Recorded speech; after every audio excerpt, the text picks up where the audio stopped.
Gendry was barely out of boyhood when he first felt the strange prickle of secrets rustling in the air.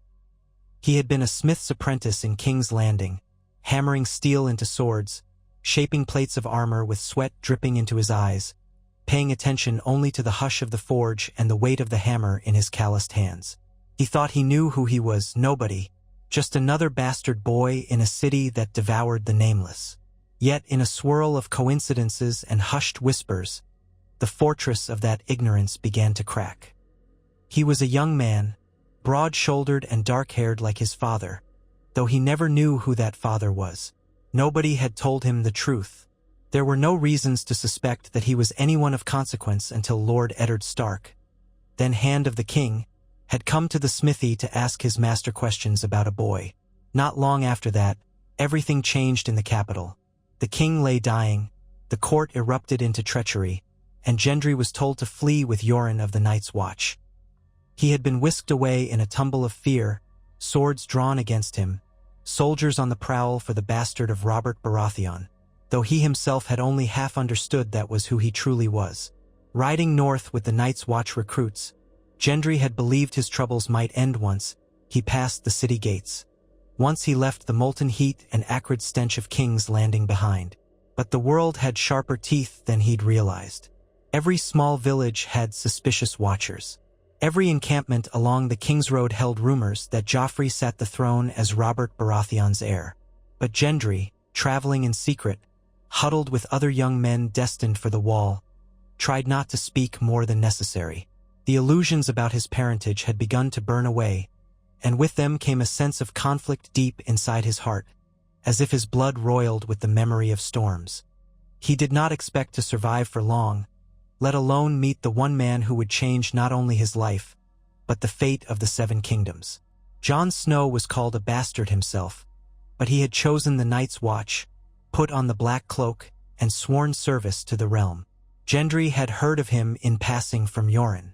One day, crossing a small hamlet north of the Neck, Gendry was preparing gear for the recruits, repairing horseshoes and adjusting battered pieces of old armor that would never see real conflict if those conscripted to the Watch didn't die of exposure first, when he met Jon. Jon had come south from the Wall at that time on the Lord Commander's behest, carrying dispatches for the King's court. The plan was for him to deliver certain messages about unrest beyond the Wall, speak with Eddard Stark if possible, and return quickly. Yet Ned Stark was dead by the time Jon reached Riverrun, and the King's court had transformed into something altogether more treacherous with Joffrey on the throne. In that swirl of chaos, the black-haired young man who wore a sword at his hip found himself delayed along the way, forced to linger at inns, hearing rumors of betrayal and murder in the capital. It was in one of those shabby roadside taverns that Gendry recognized him as a Stark. He had the look, as so many said, though there was an undercurrent of something else about him. His face was too grave, his eyes too dark and thoughtful. They spoke only in passing at first. Gendry, wiping soot from his brow, offered to straighten a battered metal clasp on Jon's traveling gear. A few light words were exchanged. Names, half-lies about their destinations. But in that brief conversation, Gendry felt the flicker of kinship with Jon, bound as they both were by uncertain births and the sense that they did not belong anywhere. On the third day of their chance acquaintance, they found themselves trapped in the same inn by a torrential downpour, forced to share a table in the common room. Jon recognized something in Gendry's face that had been niggling at him, some intangible link, as if Ned Stark's shadow hung between them. Jon asked direct questions about Gendry's age, his upbringing, his work in King's Landing. There was a trace of his father in Jon's approach, that sober, honest stare that demanded truth. Gendry, not understanding what he might be risking, answered as bluntly as he could. Eventually, half in confusion and half in wonder, they found themselves confiding in each other. Gendry admitted that he had been told, though never truly believed, that King Robert was his father. Jon listened with an intensity that made Gendry's stomach churn. Then Jon confessed something that he had learned at a cost, gleaned from clues and uncertain rumors about Ned Stark's final days, about the letters that had been sent to Stannis Baratheon, and the truth that had led to Ned's execution under Joffrey's orders. Ned had discovered that the children of Cersei Lannister were not Robert's true-born heirs. They were Jaime Lannister's bastards. The Baratheon line had no true representation on the throne. It sent a chill through Gendry, hearing it directly from Jon's lips. Though Gendry had only known a fraction of this secret, hearing the rest seemed to confirm his deepest fears. Joffrey was not his brother, not the rightful heir. It was that stormy night that forever changed their destinies. Jon, in a hushed tone by the fire's light, shared something else, something that most men in the realm did not know, a suspicion about his own birth. Eddard Stark had never spoken of Jon's mother, had always kept that secret close to his chest, and had insisted that Jon was his own bastard. But pieces of a larger puzzle had begun to align. Letters and diaries left behind by Lyanna Stark, hidden away in Winterfell, an old admission from Howland Reed, and the silent vow Ned Stark had sworn at the Tower of Joy. These suggested that Jon Snow was not Ned's son, but Lyanna's, and Rhaegar Targaryen's. Jon said it quietly, his voice carrying no bravado, only the weight of dread. He was of the blood of the dragon, if these hints were true. Gendry did not know how to react. He sat stunned for a long while, forgetting the half-eaten bowl of stew in front of him, forgetting the damp clothes clinging to his body from the rain. It was as if someone had lit a torch in the darkest corner of a crypt. If Jon was a Targaryen and Gendry was a Baratheon, then they both carried in their veins the truth that could unseat Joffrey. They were two claimants to a legacy that had been overshadowed by the Lannisters. And more than that, they discovered a strange sense of shared destiny, overshadowed by ancient enmities. The Targaryens had been toppled by Robert Baratheon, and in that conflict, Rhaegar had been slain. On the surface, it seemed they should be enemies. But the realm had changed since those days, and so had their hearts. Ned Stark's honor, if nothing else, guided Jon to weigh what was best for the people, for the Seven Kingdoms. And Gendry, who never asked for power or a legacy, felt a sting of pride. If Robert truly was his father, then he had some small duty to do right by the name he was never allowed to carry. They traveled on together, forging a quick but precarious bond. Jon still had to complete his mission for the Lord Commander, though the messages he carried might be moot if the entire realm fell into disarray under Joffrey's incompetent, vicious rule. Gendry had no real plan except to survive and avoid the Lannisters. But something in the interplay of those revelations lent them an urgent purpose. They needed to find proof. They needed allies. There was talk that Robb Stark, Jon's half-brother or cousin, if the rumors held, had raised the banners of the North in rebellion against the Iron Throne. If that was true, maybe there was a path for Jon and Gendry to use that rebellion to unseat Joffrey and protect the realm from the madness that was sure to follow. But where would they turn for help? They had no illusions. Gendry was a bastard, an unacknowledged scion of House Baratheon with no official standing. Jon Snow was a sworn brother of the Night's Watch, whose vows prohibited him from claiming lands or titles. Even the knowledge of his Targaryen blood did not automatically turn him into a king. The realm would not simply bend the knee to a name alone, especially one that had been hunted and hated for decades. And who would trust them if they turned up out of nowhere, speaking of a hidden truth that upended the accepted narrative? Yet the seeds had been planted. Jon told himself that if indeed he was Rhaegar Targaryen's son, then he still owed loyalty to the Night's Watch, which had become his family. He could not simply cast that aside as if it were a cloak he had outgrown. But if Joffrey sat the throne fraudulently, and war was coming anyway, he had a responsibility to do what was right for the realm. Meanwhile, Gendry found a sudden strength swelling in his chest. He was no longer just an orphan surviving day to day. He carried a legacy, and perhaps a duty to correct the wrongs of the world. He had felt powerless all his life. Now he glimpsed a chance to effect change. They journeyed north together, hoping to skirt the edges of the war.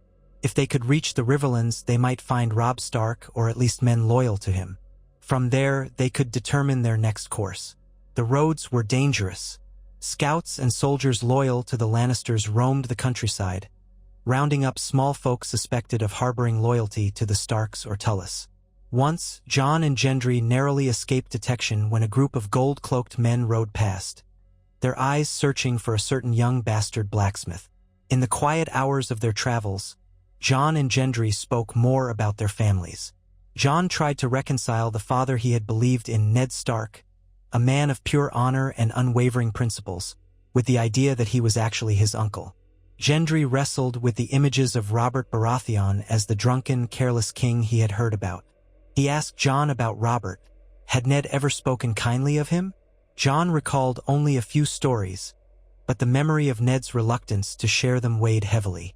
Still, in those stories, Robert had once been a fearless man, strong and determined, with a good heart overshadowed by tragedy. Gendry clenched his jaw, forging a silent promise that he would not mirror the more ignoble sides of Robert's reign.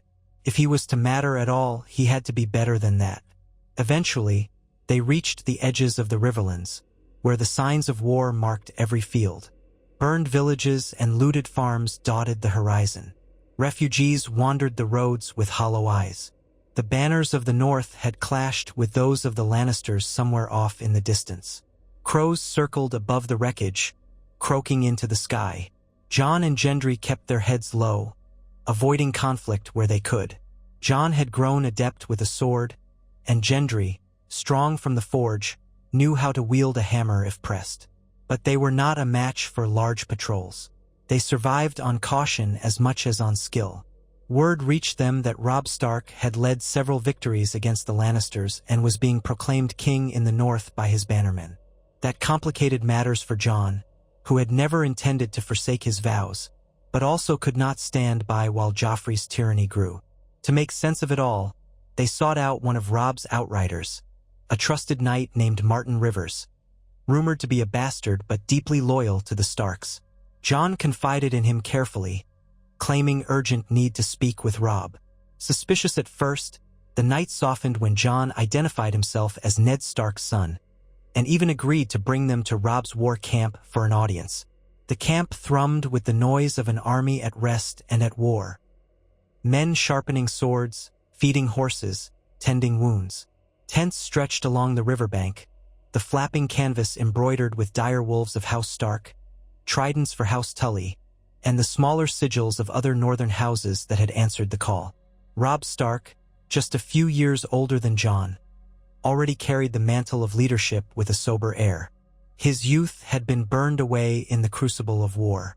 But when Jon was brought into his presence, Robb's stern face broke into something else. Grief, relief, guilt all at once. They embraced as brothers, though Jon felt a pang of uncertainty. Their relationship was overshadowed by secrets now. They spoke behind closed flaps of the command tent, dismissing most of the guards except for the Great Jon, Roose Bolton, and a few loyal lords who insisted on being present. Gendry lingered near the entrance, uncertain if he was welcome.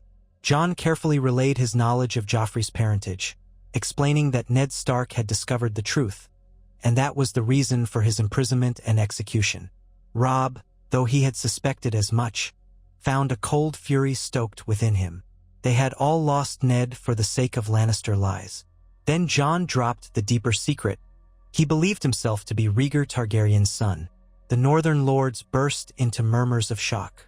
Some eyed Jon with immediate distrust, for the Targaryen name was poison to many. The memory of the Mad King Aerys still lingered in the older men's minds. But Robb quelled their clamor, demanding they listen. Jon spoke of Ned's integrity, that he would never have lied unless it was to protect Lyanna's son, never to claim the child as his own unless he believed it necessary. As the lords grudgingly listened, Jon assured them he did not seek to usurp the North's freedom or stand against them. Rather, he cared for the realm's safety. And if the Lannisters and Joffrey were to be toppled, they needed the true story to come out. With a nod from Robb, Gendry stepped forward. Robb eyed him appraisingly, noticing the thick arms and the straightforward, earnest look in his eye. Gendry explained his part, that he was Robert Baratheon's bastard, spirited out of King's Landing to prevent him from becoming a threat to Joffrey. In that tent, the two young men, the Targaryen heir and the Baratheon bastard, together presented a stark image of possibility. They told Robb that war was inevitable. But if the truth was revealed, if the realm understood that the children on the throne were not of Robert's line, then loyalists to House Baratheon might rise behind Gendry as the rightful scion. And if Targaryen loyalists, scattered though they might be, learned that a son of Rhaegar lived, then an entirely different power base could form.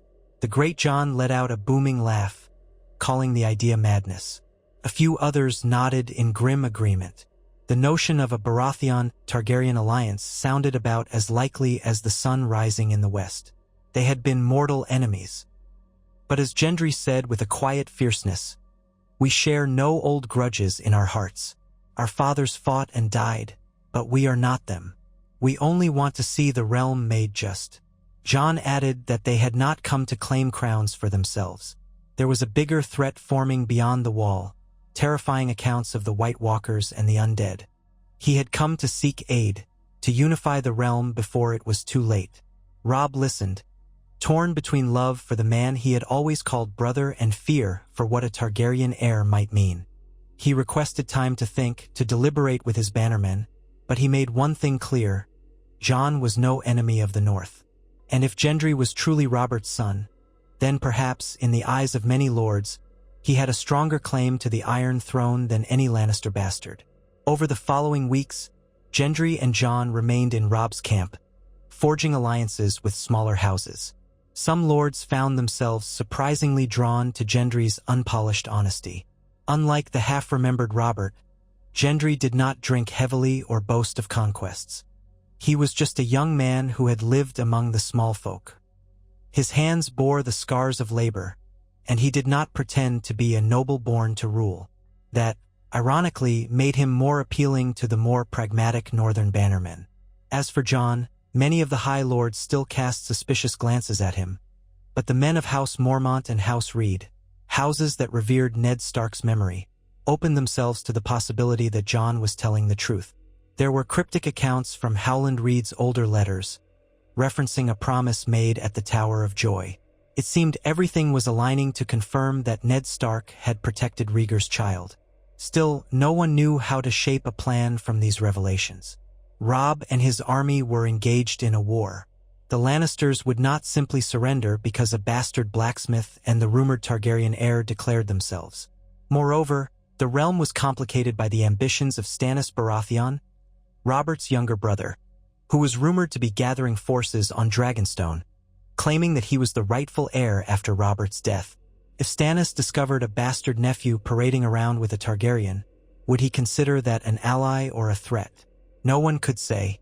In that uncertain atmosphere, Gendry and Jon formed an idea. Perhaps they could appeal to Stannis' sense of law. If Stannis wanted to unseat Joffrey because he was not of Robert's blood, then proof of Gendry's existence could be a powerful asset or a terrible provocation. But Gendry was wise enough to see that Stannis might just see him as another threat and snuff him out. On the other hand, Stannis was famously rigid in his adherence to what was right by law. He might also see Gendry's presence as confirmation that Joffrey had no claim. If Stannis could be convinced to join forces with a Targaryen heir, and that Targaryen heir was not aiming for the Iron Throne himself, there might be common ground. Perhaps Gendry, recognized properly, could help unify the lords who still supported the memory of Robert, while Jon championed a cause that went beyond the squabbles for the throne, the fight against the coming darkness. Robb, though skeptical, gave them leave to try. He even provided a small escort of men he trusted, men loyal to the memory of Ned Stark, men who believed that Jon was not acting out of some lust for power. So a quiet agreement was made.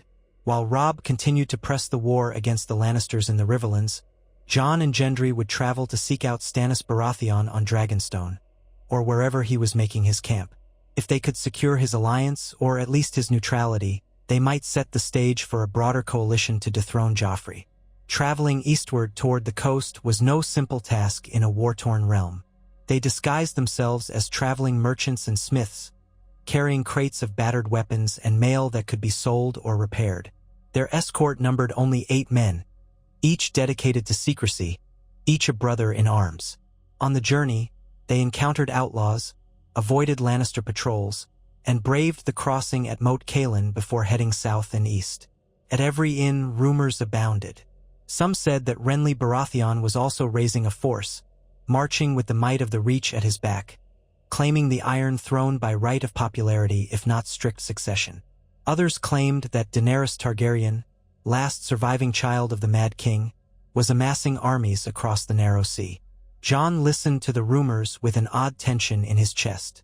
He had thought he was the last Targaryen. But if Daenerys truly lived, that changed everything. How would she react to the knowledge that Rhaegar had a son? If she had an army, that might be the final piece needed to dethrone Joffrey. Or it might ignite a feud that mirrored the tragedies of the past. Eventually, they made passage to Dragonstone on a small, weather-beaten trading ship. The island was shrouded in fog and the taste of salt and soot from old volcanic rock. They arrived to find that Stannis was indeed calling lords and knights to bend the knee, proclaiming himself the rightful king. His red priestess, Melisandre, whispered of prophecies and the Lord of Light. The atmosphere was tense, full of fervor and desperation, as if Stannis' entire claim teetered on the edge of madness and prophecy. Gendry almost lost his nerve, but Jon's steady presence reminded him they had come for a reason. Gendry presented himself before Stannis in the Stone Drum, the fortress at the heart of Dragonstone, where the walls seemed to hum with ancient power. The newly forged alliance with certain Stormland lords had swelled Stannis' ranks. But the men were uneasy. Whispers of shadowy sorcery clung to Melisandre's presence. When Gendry and Jon were granted an audience, they found Stannis seated at a long table covered in maps and parchment, jaw set in a perpetual scowl. Davos Seaworth stood off to one side, watchful and curious, his honest eyes taking in every detail. Gendry, swallowing the lump in his throat, approached with Jon by his side and the northern escort behind them.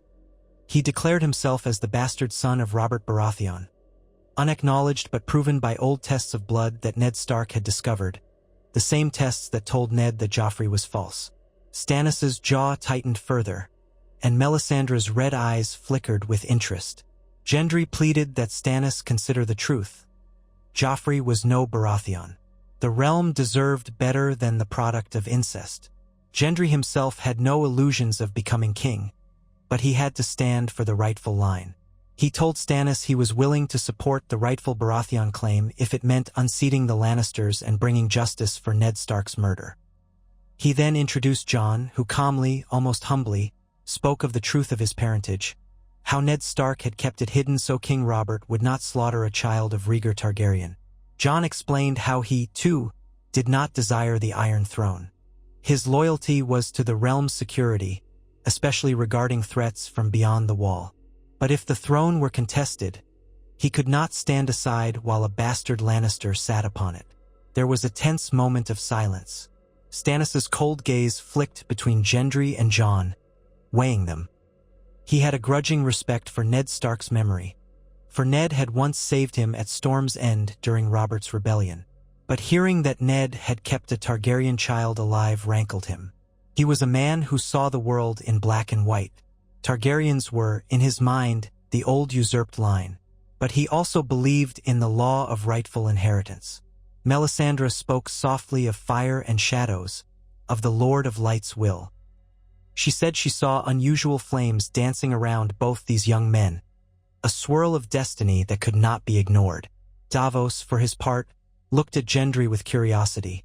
There was a certain resemblance to Robert that was hard to deny, especially in the lines of his jaw and the shape of his brow.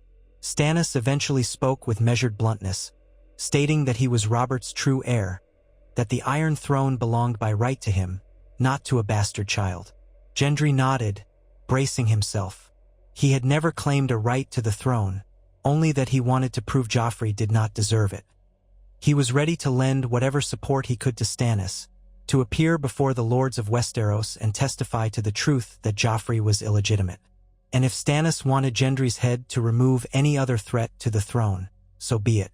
But Gendry would ask him to consider that the realm might unite more strongly behind an undisputed line if the known bastard was welcomed rather than condemned.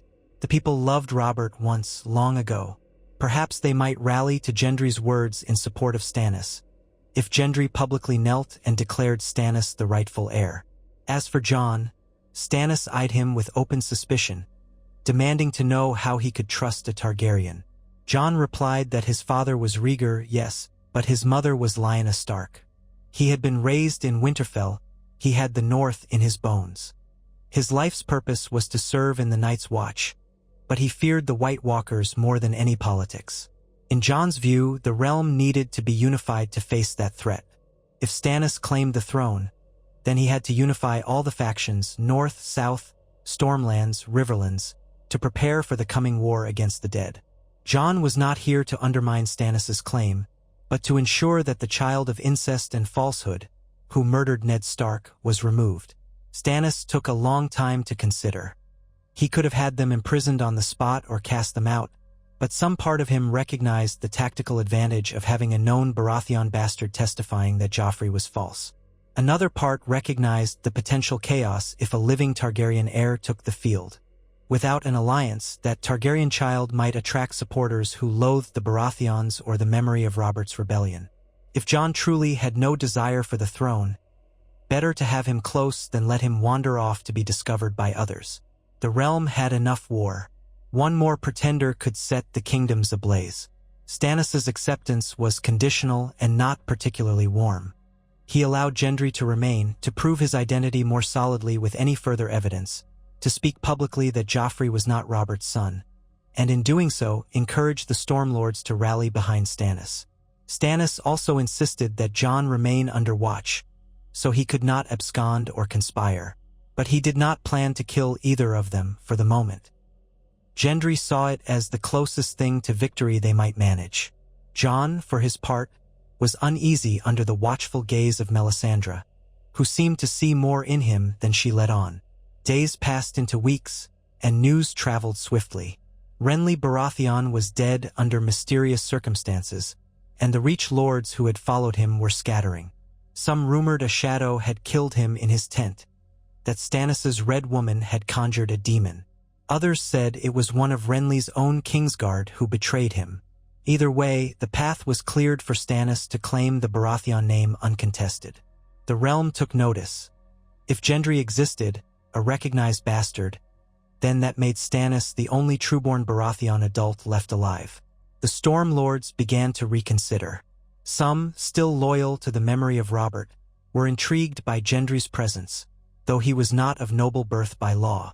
Others simply wanted to side with Stannis because they believed his claim was strongest. It was not until Gendry appeared at a gathering of the lords, at Stannis' behest, that many realized how strikingly he resembled Robert in his youth.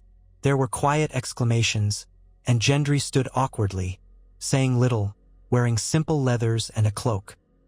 He told them his tale, how he had been a smith's apprentice in King's Landing, how Ned Stark had discovered the truth of his parentage, how the gold cloaks had come after him on Joffrey's orders. He did not pretend to be a great orator. His words came haltingly, but they carried honesty. He confirmed that Joffrey looked nothing like Robert, that he was the product of incest between the queen and her brother, that Ned Stark had died trying to bring the truth to light. Stannis watched the lords' reactions, stoic, while Davos stepped forward to quietly confirm Gendry's sincerity. The effect was significant. Though Gendry was still a bastard, men who had once sworn to Robert now believed more strongly that Joffrey was not the rightful king. They turned their attention to Stannis, some out of renewed loyalty to the Baratheon line, some out of hatred for the Lannisters. Meanwhile, Jon grew restless on Dragonstone. He sent ravens north to the Wall, explaining his delay, urging the Night's Watch to prepare for the threat of White Walkers. He was given no official response. Something might be amiss at Castle Black. Still, he tried to do what he could, and a distant part of him worried about how Robb's war fared. Occasionally, Melisandre would approach him, speaking of the fires and the shapes she saw within. She said he had king's blood, the blood of Rhaegar Targaryen, which held power. He insisted that he was not seeking a throne. She only smiled in that unsettling way, telling him the Lord of Light might have other plans for him. When the time came for Stannis to sail for King's Landing, the plan was straightforward and brutal. Assault the city with a combined fleet and army, break the walls, and dethrone Joffrey. Gendry was to accompany the forces as a figurehead of sorts. His presence would further demoralize any loyalists who clung to the lie of Joffrey's parentage. Jon was uneasy about this. He saw that Gendry was no warrior of noble training, and the idea of him on the front lines of a siege was absurd.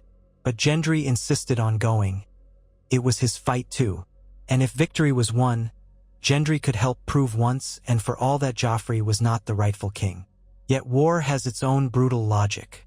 The Battle of the Blackwater, as it would come to be called, descended into chaos. Wildfire engulfed Stannis' fleet in emerald flames. Hundreds died in screaming agony. On the shore, Lannister and Tyrell forces joined to repel the attack. Stannis' lines wavered and broke.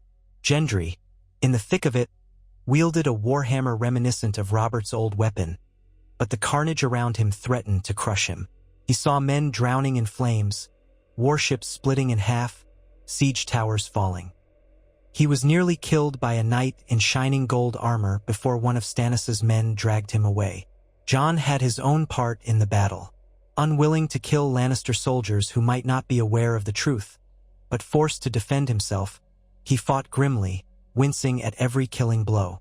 He kept scanning the battlefield for Gendry, driven by a sense of brotherhood they had forged in desperate times. All around them, the clash of steel and the roar of wildfire consumed reason. Soon, it was clear the battle was lost, and Stannis' forces were retreating. Somewhere in the confusion, Davos was thrown overboard, the fleet shattered. In the chaos, Gendry was separated from the remnants of the Baratheon host. He found himself stumbling through the muddy banks of the river, half choked by smoke, with a gash on his forehead. No one recognized him. They only saw another young soldier with a battered warhammer. He might have died on that shore if not for Jon, who managed to find him just as the lines collapsed. Dragging Gendry away from a final wave of Lannister men, Jon pulled him onto a small skiff that some soldiers had used to flee the wildfire. The two rowed across the river in a blind panic, escaping the worst of the carnage. Afterward, they found themselves ashore in the night, exhausted, far from the main roads, with no sign of Stannis or his generals. They spent hours in the darkness, with only the flicker of distant flames lighting the horizon. Eventually, they slipped away, forced to accept that the assault had failed. Stannis' attempt to dethrone Joffrey had been broken by wildfire and the timely alliance with House Tyrell. For many days, they evaded Lannister patrols, forging a path inland through farmland and small villages that had not yet felt the full brunt of war. Gendry's mind churned with self-recrimination. He had believed he might help dethrone Joffrey in a single decisive blow, but the battle had shown him how ruthless the Lannisters could be and how precarious any attempt to seize King's Landing was without overwhelming support. Jon worried about what might become of the realm now that Tywin Lannister and the Tyrells supported Joffrey. The Boy King's position was stronger than ever. The North still fought, but the noose was tightening around them as well. They found temporary respite in a small, half-abandoned holdfast. Jon tended Gendry's wounds as best he could. In the flickering lantern light, they spoke in hushed voices, half in despair, half in determination. They still believed Joffrey must be unseated. But how? Stannis was scattered, Renly was dead, the Tyrells had chosen the Lannisters, and the realm was locked in a protracted war.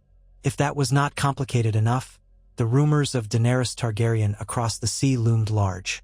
If she arrived with dragons, she might reduce King's Landing to ash to claim the throne that had been stolen from her family. Jon was torn, for what if Daenerys could be reasoned with, convinced not to burn the city but to join with them? Another Targaryen in the mix might only sow confusion, but she would not be alone. She would have the Dothraki or Sellswords, or perhaps dragons themselves. And if she learned that Rhaegar's son was alive, she might see him as a threat to her own claim, unless they could find common cause. They remained hidden for several days, recovering and deliberating. Then a distant rider arrived carrying tidings from the Riverlands, a man belonging to the Brotherhood without banners. He recognized Gendry from the old times he had spent with them. After some convincing and the exchange of secret signs, the rider led them to meet with the Brotherhood's leaders, including Beric Dondarrion and Thuras of Myr. The group was astonished to see Jon Snow, reputedly a sworn brother of the Night's Watch, and Gendry, who had once traveled with them before. They listened with growing fascination as the two young men recounted everything that had transpired. Beric, himself a man who had glimpsed death and returned by the power of the Lord of Light, found something remarkable in Jon's presence. He sensed a similar quiet determination and a brush with the supernatural, though Jon had not died like Beric had. Thuras was intrigued by the Targaryen blood. He had followed R'hlloreth's calls in a stumbling, uncertain way.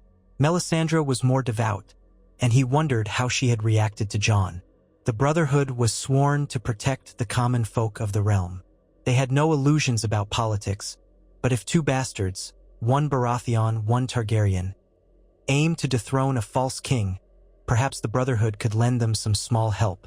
Jon and Gendry realized that an outright siege of King's Landing was no longer feasible, but there might be other ways to bring about Joffrey's downfall. The city itself was not invulnerable. If enough of the realm turned against the Lannisters, or if Joffrey were exposed through cunning methods, letters, alliances, capturing key figures, he might be forced off the throne from within. But that would require cunning, and it might require sparing the innocent population from a bloodbath. The Brotherhood suggested a different approach: incite rebellion among the small folk by revealing the incest scandal widely. Let the people see Gendry as Robert's bastard, living proof of the Lannisters' treachery. If the city rose up, the Lannisters might lose their foothold. But a city uprising was a dangerous, unpredictable thing. Amid these deliberations, Jon felt a subtle pull toward the east. He confided in Gendry that, with Daenerys rumored to have dragons, perhaps a meeting was needed. If the dragons were real, then the realm might need them to fight off the army of the dead, which loomed as an even greater threat than any Lannister or Baratheon or Targaryen dispute. But how to reach her across the sea in the midst of all this turmoil? Beric said the Brotherhood could at least ferry a few people to the coast, help them secure passage. They were well connected with smugglers and had hidden stashes of gold. But it would mean splitting up. If Jon were to sail east in search of Daenerys, Gendry might remain on the mainland, continuing to spread the truth of Joffrey's illegitimacy. It was a bitter thought for both of them, but they realized dividing their labors might be the only way to move forward. After considerable debate, they agreed to attempt it. Gendry, under the Brotherhood's protection, would travel through the Riverlands and the Stormlands, rallying minor lords and disaffected knights to the cause of dethroning Joffrey. He would not declare himself a king. He would simply speak the truth of his blood, letting them decide how to act. Jon, accompanied by one or two of the Brotherhood's stealthiest men, would attempt to reach the narrow sea and secure passage to wherever Daenerys Targaryen might be found. If he could speak with her, if he could convince her not to lay Westeros to waste, perhaps they could form a Targaryen-Baratheon alliance that encompassed them both. That, combined with the North's rebellion under Robb Stark, might tilt the realm's power structure enough to topple the Lannisters. And so began the next phase of their journey. Gendry parted ways with Jon at a hidden crossroads. Their farewell was tense with unspoken fears. They had become unlikely brothers in arms, forging a trust that transcended their differences. Jon clasped Gendry's hand, telling him to take care, to remember that the small folks' welfare was more important than any claim to power. Gendry nodded, promising to keep the mission pure. Their paths diverged under the wide gray sky, with only the faintest hope that they would meet again when the realm was not in chaos. Gendry's story progressed from one hamlet to another. He spoke to peasants and village elders, revealing quietly that Joffrey was no Baratheon. He sometimes had to reveal his own parentage to those who might pass the story along. With the Brotherhood's help, songs and stories began to spread. Tales of a young man with Robert's black hair and strong arms, carrying a smith's hammer, telling truths about the Lannisters. It was a subtle campaign, more rumor than open rebellion. But seeds take root in fertile ground. The realm was already burdened by high taxes, brutality from the Lannister regime, and suspicion over the Queen Mother's incest. Those seeds began to sprout. It was not an easy path. Lannister soldiers occasionally caught wind of the rumors and cracked down brutally. The people, frightened, sometimes turned Gendry away. More than once, Gendry narrowly escaped ambushes set by gold cloaks or mercenaries. The Brotherhood escorted him discreetly, never engaging in large-scale conflict, always moving on. At times, Gendry doubted whether any of it mattered. The memory of the Blackwater defeat haunted him. Yet each time a villager looked at him with hopeful eyes, seeing Robert's likeness, he found a renewed sense of determination. Meanwhile, in the coastal city of Gulltown, Jon Snow quietly worked with two of Beric's men to find a smuggler who would take him across the narrow sea. He used the last of the coin the Brotherhood had furnished to secure a precarious berth on a merchant vessel bound for Pentos. From there, he learned Daenerys Targaryen was rumored to be heading west, possibly to Meereen or somewhere in Slaver's Bay. Another rumor placed her on the move with a small force of unsullied, unstoppable warrior eunuchs. Whatever the truth, Jon felt a swirl of nerves. How would he present himself to her? As Rhaegar's son, or as a Night's Watch brother, or both? He boarded the ship as night fell, wearing a hooded cloak, with long claws strapped beneath. The storm-lashed deck reminded him of the unpredictability of life. Just a moon's turn ago, he had thought he would fight in the north forever, fending off the undead. Now he was crossing the sea, chasing a final Targaryen relative for the sake of the entire realm. He closed his eyes to the salt spray, silently vowing he would return. For all the wars of kings, the fight in the north loomed as the greatest threat of all. A part of him whispered that if Daenerys and her dragons could be swayed to that greater cause, they might save all the living. Far behind him, in a land racked by civil war, Gendry continued to walk the path of quiet rebellion, forging alliances in the Stormlands. Some lesser lords, who had once been loyal to Robert, welcomed him with astonishment. They saw in him not a refined noble but a living embodiment of Robert's spirit, strong, direct, burdened by no illusions. They offered him men-at-arms in secret. They pledged to consider rising up once the time was right, once the Northern campaign put enough pressure on the Lannisters.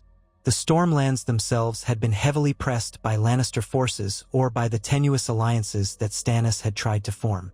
Now, with Gendry as a rallying point, they found a new reason to resist. In King's Landing, the rumors of a Baratheon bastard and a Targaryen heir out in the world vexed the Lannisters. Cersei, upon hearing that Gendry still lived, pressed her brother Tywin to send assassins. She could not abide any sign that her son was not the rightful king.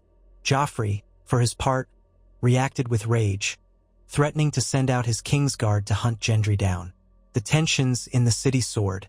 The small folk whispered behind closed doors, passing along the notion that the true Baratheon was coming. Some scoffed. Others believed it wholeheartedly, remembering the days when Robert had been the victorious rebel. Joffrey, paranoid and cruel, ordered more public demonstrations of power, more brutal crackdowns. The capital simmered, near the point of exploding into riots again. Tywin Lannister maintained tight control through strategic intimidation, yet the city's precarious food supply caused further unrest. The Tyrells tried to soothe the people with feasts, but it was a thin veneer over the underlying fear. Everyone wondered if the Targaryens truly had returned. If so, was that silver-haired queen on her way with dragons to burn the city? But the rumors specified a black-haired bastard was also a Targaryen. It was also confusing that many shrugged it off. The Lannisters themselves did not dare speak of the possibility of a living son of Rhaegar, but in private, they considered the threat dire. Varys, the master of whisperers, knew more than he let on, quietly feeding Tywin partial truths while carefully keeping some secrets to himself. He had known for years that Gendry was Robert's son, and perhaps he had suspected something about Jon. Even so, Varys played his own game, believing in the good of the realm over any single king. For months, Gendry's slow campaign of truth-telling bore fruit. A network of sympathetic lords and knights quietly prepared to act. They bided their time, watching the shifting alliances in the War of the Five Kings. But the real impetus for action came from the north. Word spread that King Robb Stark had been betrayed and murdered at the Twins, in what the realm would come to call the Red Wedding. The Lannisters had orchestrated a massacre during the wedding feast of Edmure Tully and Rosalind Frey. With Robb Stark and much of the northern leadership dead, it seemed the war was all but won by the Lannisters. The north was broken. The Riverlands were in disarray. That horrifying event galvanized Gendry's allies. Even some who had wavered now saw the Lannisters as butchers who would stop at nothing. Robert Baratheon might have been a rebel, but he had always cherished certain freedoms. To stoop to such treachery was an affront to every sense of chivalry. Outrage simmered in the Stormlands, in the Crownlands, in pockets of the Reach. Little by little, a plan formed. If Gendry could march on King's Landing with a coalition of outraged lords and smallfolk, if the city's gates could be opened from within by sympathetic hands, perhaps they could depose Joffrey with minimal bloodshed. The challenge was insurmountable, but hearts were hot with fury at the Red Wedding. Gendry found himself at the center of a swirling movement. More than once, he paused in the dusty yard of some Stormland castle, staring at the hammered steel in his hands, remembering the simpler times. He had never wanted any of this, but the realm needed a symbol, someone who could embody the truth that Joffrey was a fraud. He had grown in confidence these past months, had learned how to speak his mind without stumbling. The lords who looked at him saw not a boy but a tall, muscled man with Robert's eyes and a humble nature. They began to call him the Storm Bull, a nod to the Baratheon sigil and Gendry's stubborn perseverance. He disliked the title, but he wore it for their sake. And so the improbable coalition marched.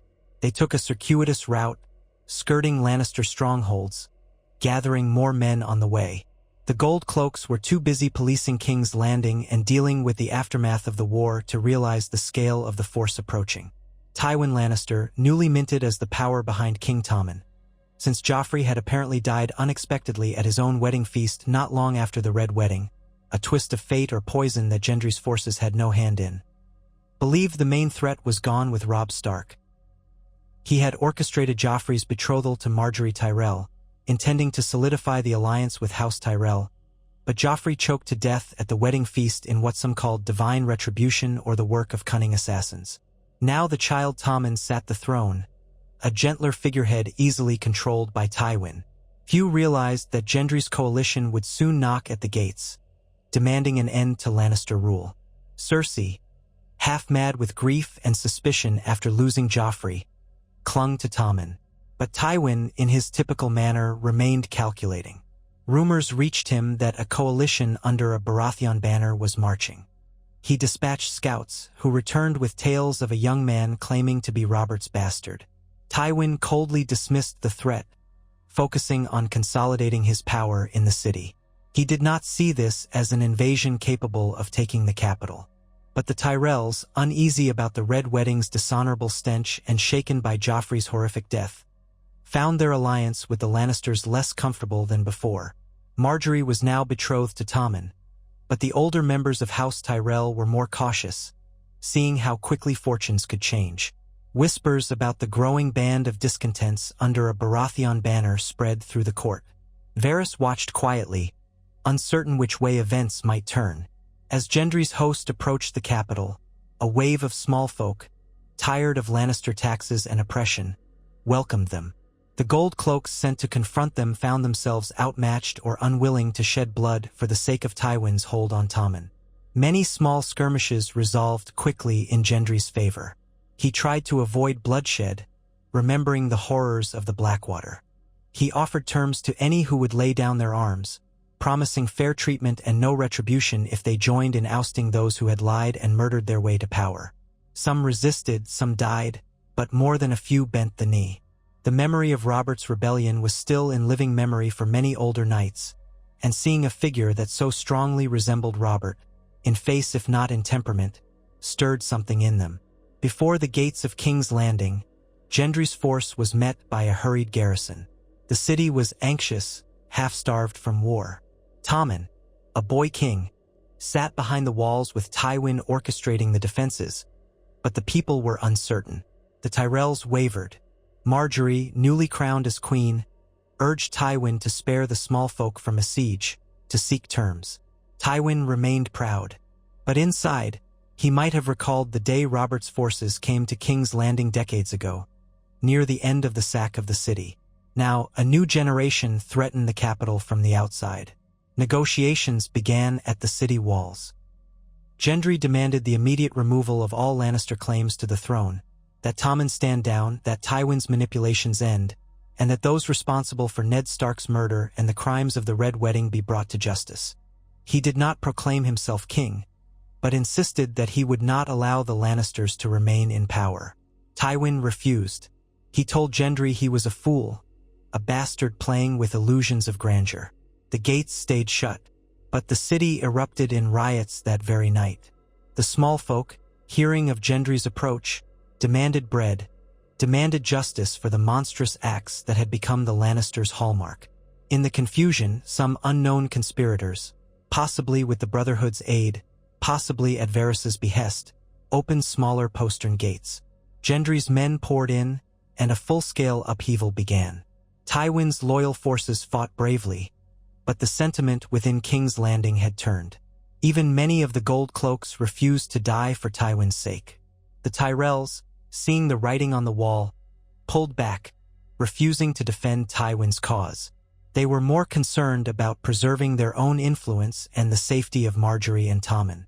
The result was a chaotic but surprisingly swift change of power. Gendry's men seized control of key districts. Tywin, never one to surrender, tried to rally a final stand in the Red Keep, but too many had deserted. He was forced to flee or face capture. In the final hour, it was said, he was seen escaping through a secret passage with a handful of guards. Where he went remained unknown. Come dawn, Gendry stood in the throne room of the Red Keep, bloodstains still on the floor, the echoes of war humming in his ears. Soldiers loyal to him and the cause lined the halls, many wide-eyed at the ease with which the city had fallen once the small folk rose up. Tommen, just a boy, was brought before Gendry, trembling. Margaery Tyrell stood with him, uncertain. Gendry, realizing the gravity of the moment, assured the boy that no harm would come to him if he relinquished the throne. The poor child had no desire to be king if it meant bloodshed. Tearfully, he yielded, and Gendry had him escorted to comfortable chambers, effectively placing him under house arrest. Now the question loomed, who would rule?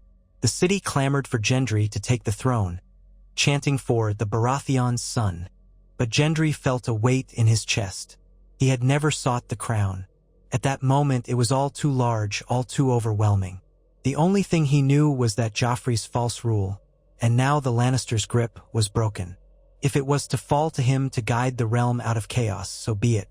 But he knew he lacked the knowledge of governance, the alliances, the cunning that others possessed. Ser Davos Seaworth, who had survived the Blackwater after all, emerged from the crowd. He had arrived after hearing of the uprising. Davos knelt before Gendry, saying that he had once served Stannis, but Stannis was gone, fled north or missing after the defeat. Now, Robert's line, even if bastard-born, stood as the best hope of uniting the realm. Davos offered to advise him, to help him do what was right for the people. In that stark, echoing throne room, Gendry felt a surge of relief. He had come to trust Davos's sense of honor and compassion. He could not do this alone. In the days that followed, Gendry gathered the lords and knights who had supported him, along with those who had once sided with the Lannisters but now swore fealty anew. He decreed that the city must be fed, that a council must be formed to oversee reconstruction, that Tommen be treated kindly, for the boy was innocent. The question of whether Gendry would be crowned king was met with near unanimity from the crowd. Men cheered for him, repeating that he was the rightful Baratheon heir in all but name. And yet Gendry hesitated. He told the assembled lords that his mother was a tavern girl, that he had not been raised as a prince, and he was not sure he had a king's wisdom. But Davos stepped forward, a hint of a smile on his worn face, and said that sometimes the realm needed someone who understood the struggles of the common folk, who knew the strength of honest labor. The lords nodded, some more enthusiastically than others. Margaery Tyrell stood to the side, quietly offering words of support. She recognized a potential ally in Gendry, someone who would not rule cruelly or mismanage alliances. Perhaps the Tyrells saw a new way to maintain their power, but for now, she was a friend rather than a foe. So Gendry was crowned in a subdued ceremony, lacking the pomp of past coronations. He chose to be anointed by the High Septon, but with Davos and a handful of small folk present to represent the city's common voice. He took the name Gendry Baratheon, though he insisted on the epithet, the Stormborn Bastard, for himself, refusing to pretend he was anything but what he was. Yet the realm recognized him, at least for the moment, as king on the Iron Throne. The crowd cheered. Some whispered that this was the start of a new age, shaped by humility rather than arrogance. Others whispered darker things, that this was a precarious claim that might unravel if the missing Tywin reappeared with an army, or if Daenerys Targaryen arrived with dragons. And what of Jon Snow? As Gendry's coronation took place in the Red Keep, word came by Raven from White Harbor. A letter was delivered by an exhausted courier, written in a hurried, unrefined script. It came from the port of Pentos, smuggled across the narrow sea, telling of a Targaryen queen on the rise, her dragons grown to terrifying size, her unsullied forming an unstoppable force. And by her side, it was said, stood a man in black, with dark hair and gray eyes, who commanded her respect. Some whispered he had the blood of the dragon as well, that he was a prince of old, forging an alliance across the sea. The letter bore Jon's seal, or at least, the attempt at a seal by a man who had never needed one before, confirming that he had met Daenerys Targaryen and was working to forge a pact. He wrote that he would return to Westeros soon, that together they must prepare not just for the squabbles of men, but for the real war that was coming with the White Walkers. The Night's Watch needed them united. And so, in the hush of that reading, Gendry, newly crowned, uncertain in his robes, felt a swell of relief and excitement. Jon still lived, and he had found Daenerys. Perhaps a union of Baratheon and Targaryen was not so far-fetched after all. If the realm could unify under two scions of ancient, warring bloodlines, then maybe they stood a chance against the shadows rising in the far north. Gendry looked around the throne room, at the Iron Throne that so many men had died for, and quietly vowed that he would not cling to it if it meant the realm would shatter again. If the true fight was against the undead, if Daenerys and her dragons were needed in that fight, then he would yield the seat of blades to whomever the realm needed as its champion. Outside, the bells of the city tolled, echoing across the battered rooftops. Flea Bottom, the place Gendry had once called home, erupted into drunken celebration at the news that one of their own was now king. The lords of the realm scrambled to rearrange alliances. The war was not over, but a new era had dawned, and in the storms yet to come, both from the cold winds of the north and the dragonfire from across the sea, Gendry Baratheon, once a nameless boy sweating over a forge, and Jon Targaryen, once a bastard in black, would stand at the center of it all, bound by an unlikely friendship and a shared determination to do better than the fathers whose legacies had shaped their world.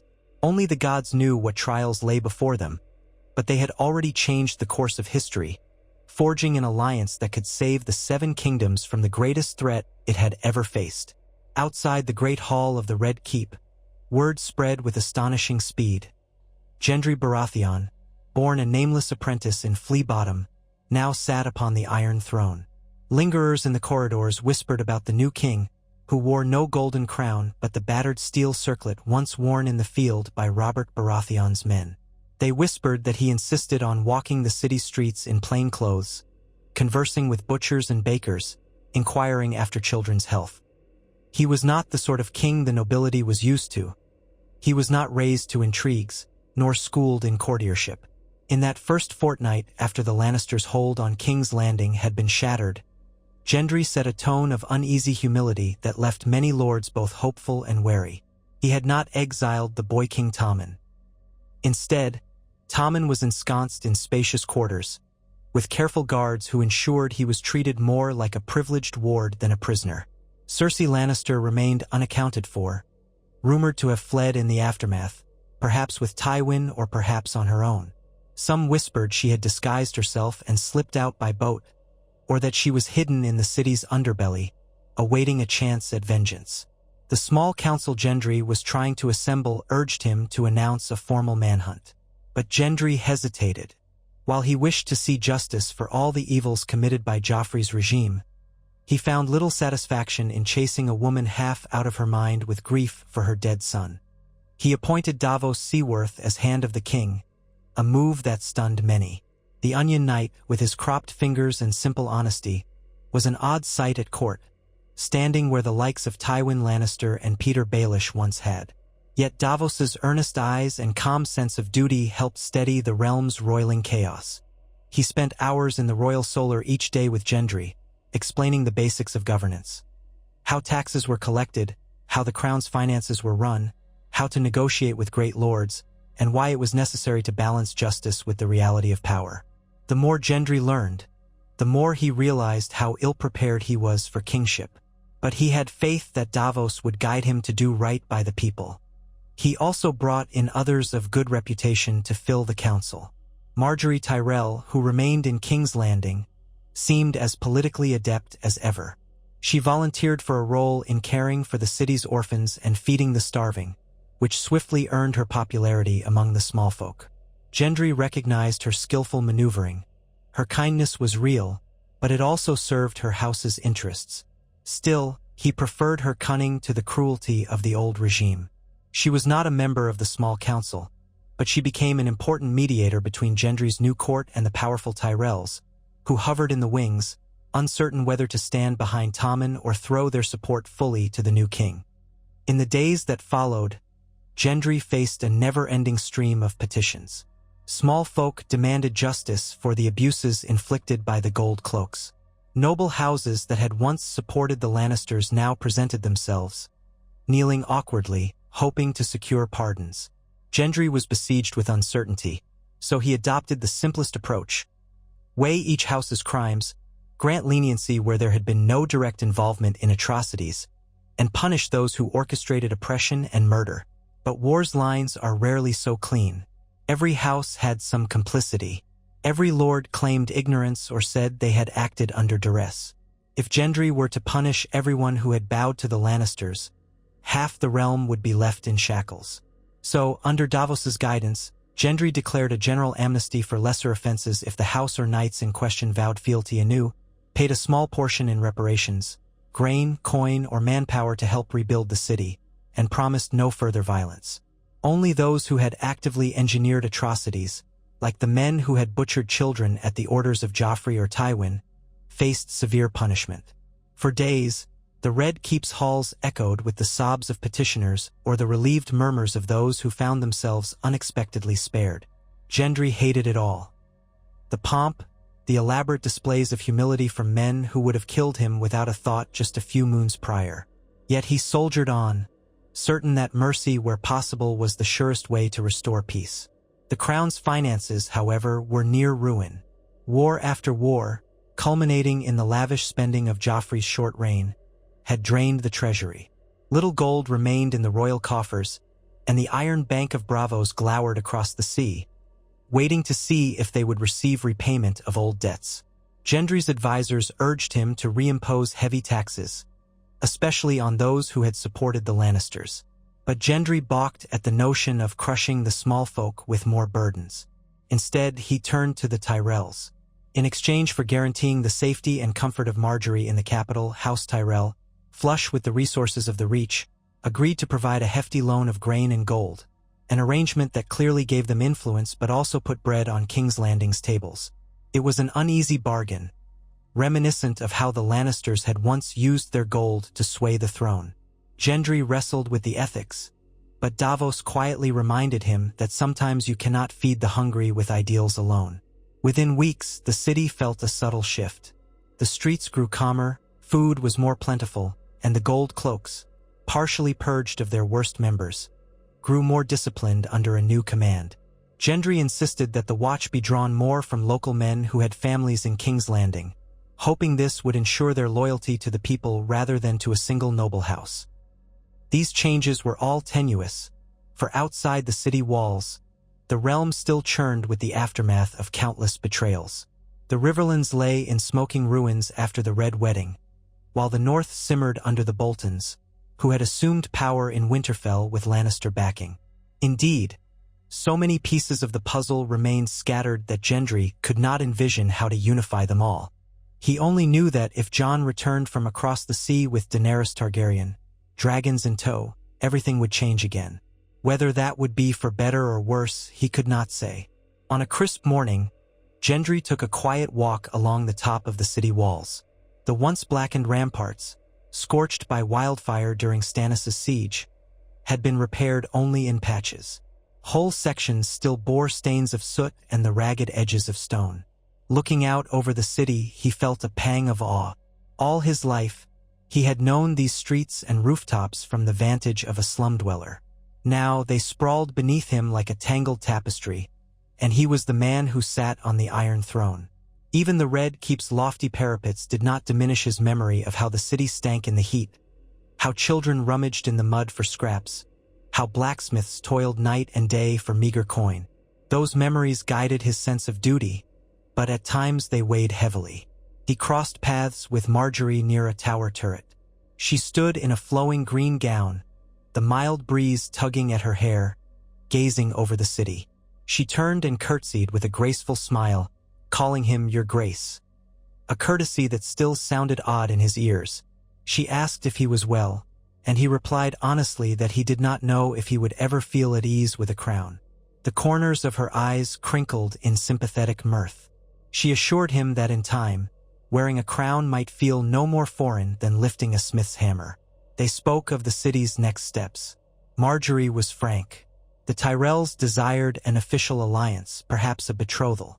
She was still a young woman, not too far older than Gendry, and her grandmother, the Queen of Thorns, had been nudging her to secure her position. Gendry, though he admired Marjorie's composure and warmth, stiffened at the thought of a political marriage. He told her that if he were to wed, it should not be as a bargaining chip.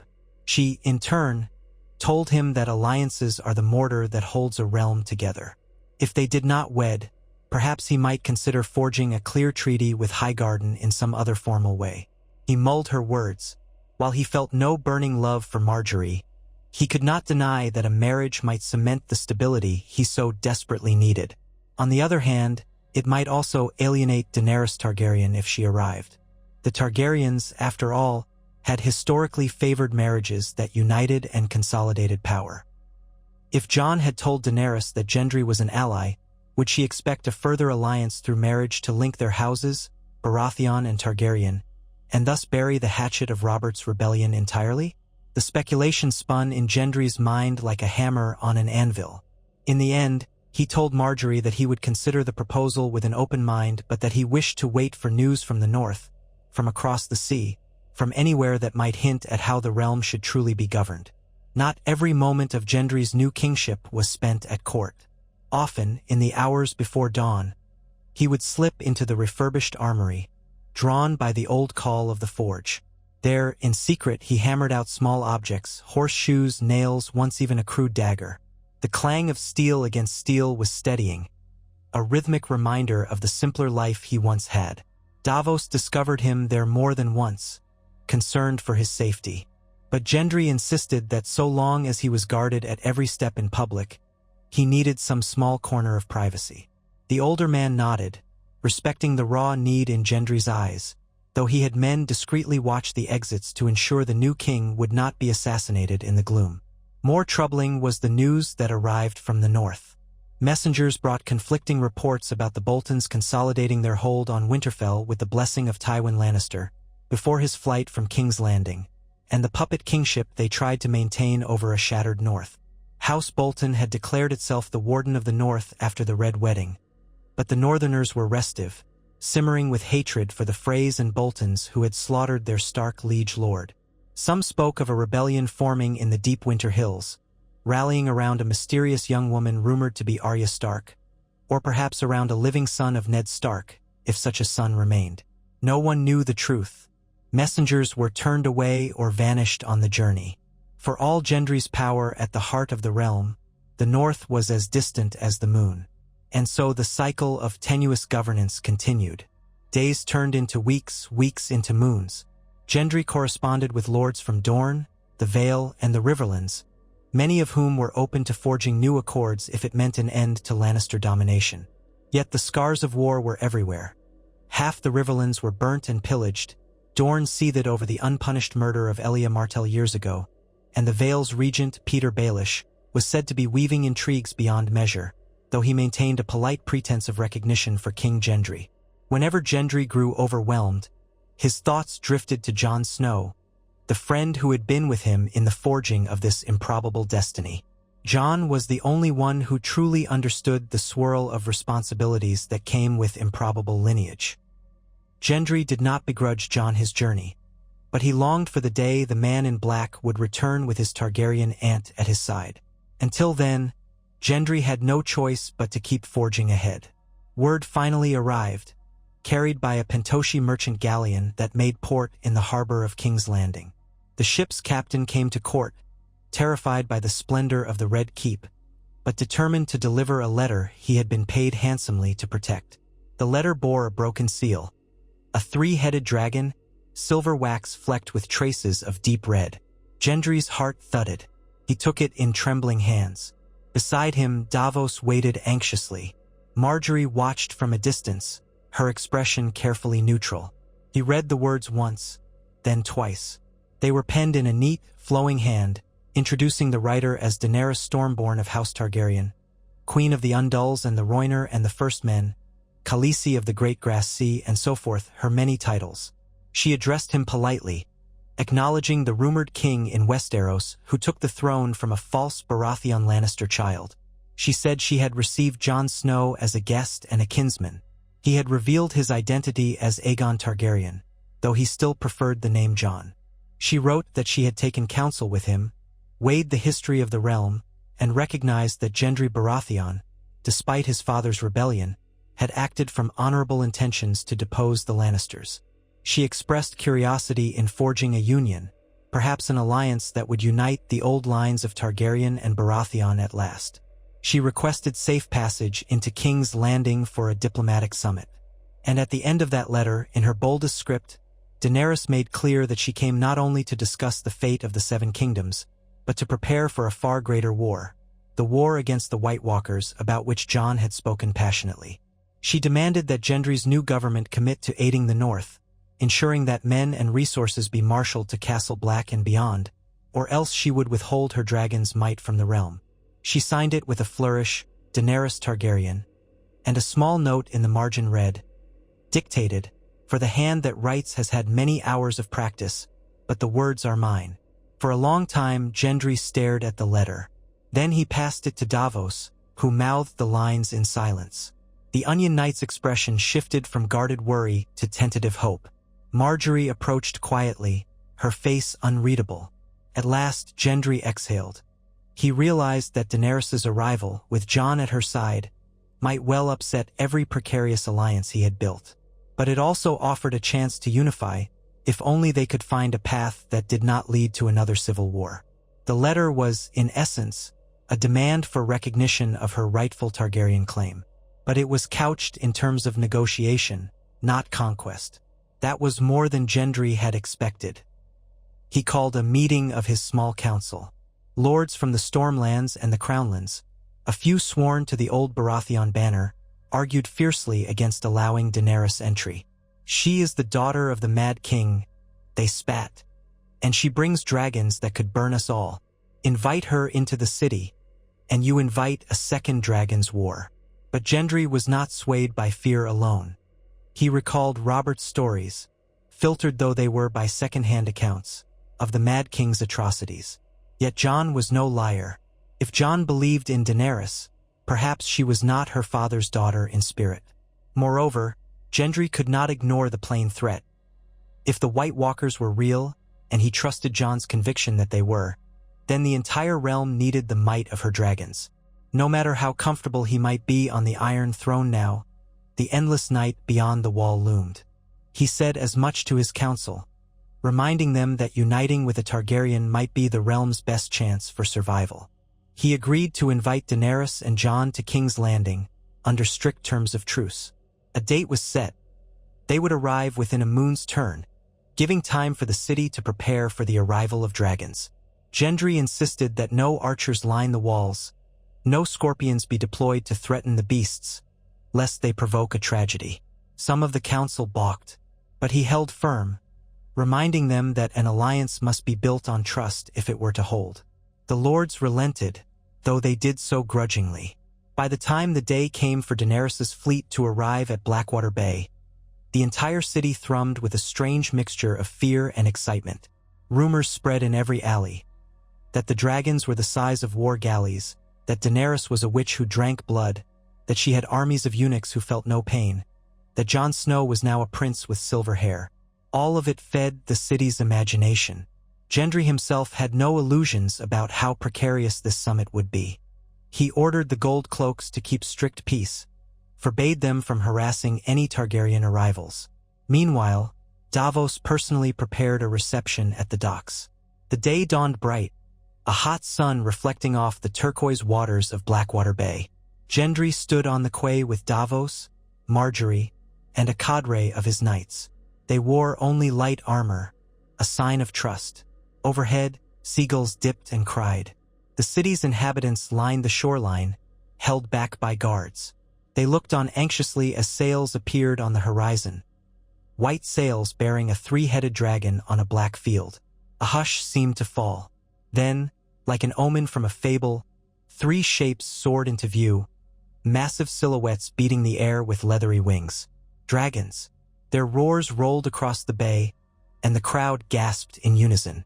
Gendry had never seen a dragon before, and for a moment he felt pure, primal terror.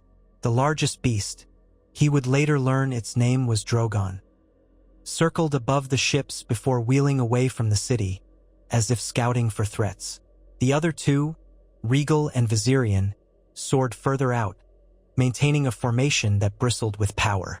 The merchant ships and fishing skiffs in the bay gave them wide berth. Even from a distance, Gendry could feel the heat shimmering in the air. One of the Targaryen ships docked, a gangplank was lowered, and ranks of Unsullied marched onto the quay in disciplined silence, their spears glinting. They formed a line, allowing a passage for those who followed.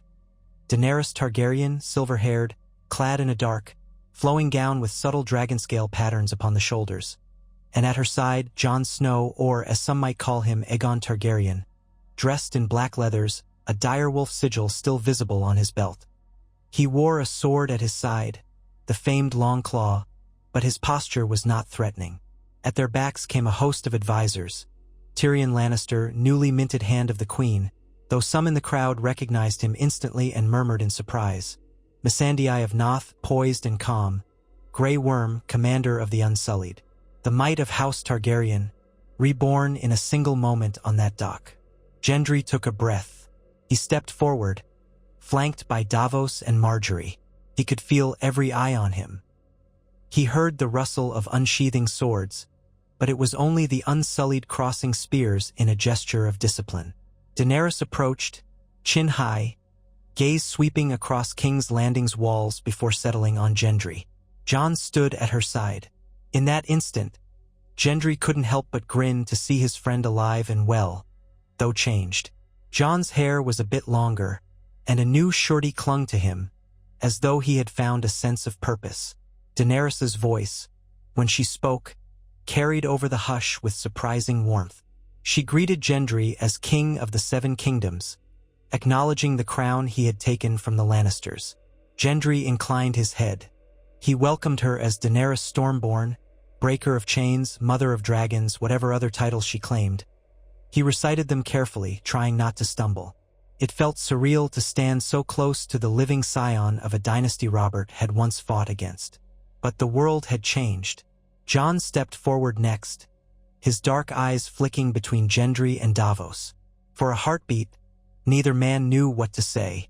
Then Gendry let out a sudden laugh, relief flooding him. He clasped Jon's arm in the manner of old friends. Jon's face broke into a faint smile, though he glanced at Daenerys as if seeking permission. She nodded, allowing the moment. The crowd murmured louder.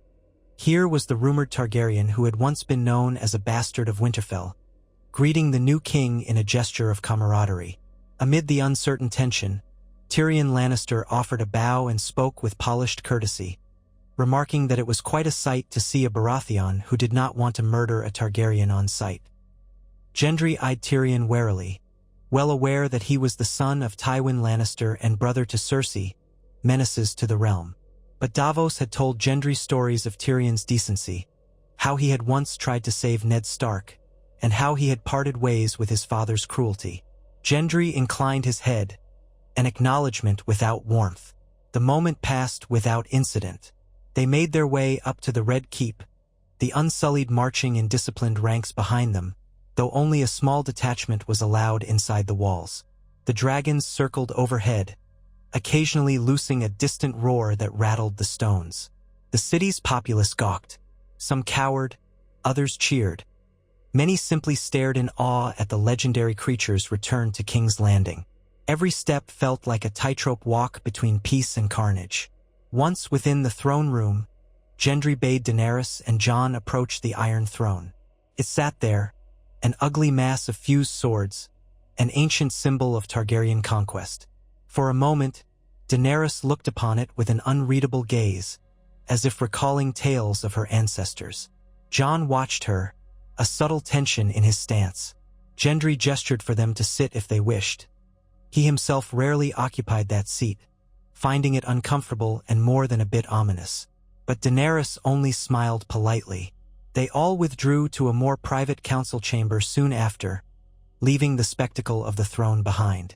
There, with only their closest advisors, Davos, Tyrion, Missandei, Margaery, and Jon, they began the negotiations that might shape the fate of the realm. Daenerys spoke first, explaining her vision. She had freed thousands of slaves in Essos, established a following among the liberated, and commanded the Unsullied, the Dothraki, and 3 dragons. She laid claim to the 7 kingdoms by birthright, as the daughter of the last Targaryen king. But she also recognized that the realm had endured decades of war, culminating in Gendry's revolt against the Lannisters. She had been inclined to claim the throne through conquest, but Jon had persuaded her that forging alliances might be more effective and more merciful. She paused to allow Gendry to speak. He admitted that he held the throne only because the city rose up against the lies of the Lannisters, not because the entire realm had acknowledged him. He told Daenerys and Jon that he had no desire to continue a cycle of usurpation and bloodshed. He wanted peace, unity, and a realm that could withstand whatever threat awaited them from the north. He spoke bluntly of how he had grown up in Flea Bottom, how he knew the suffering war inflicted upon the innocent, how reluctant he was to brandish power the way so many kings did. Yet he had accepted the crown because no one else had stepped forward to end the Lannisters' tyranny. A measured quiet fell.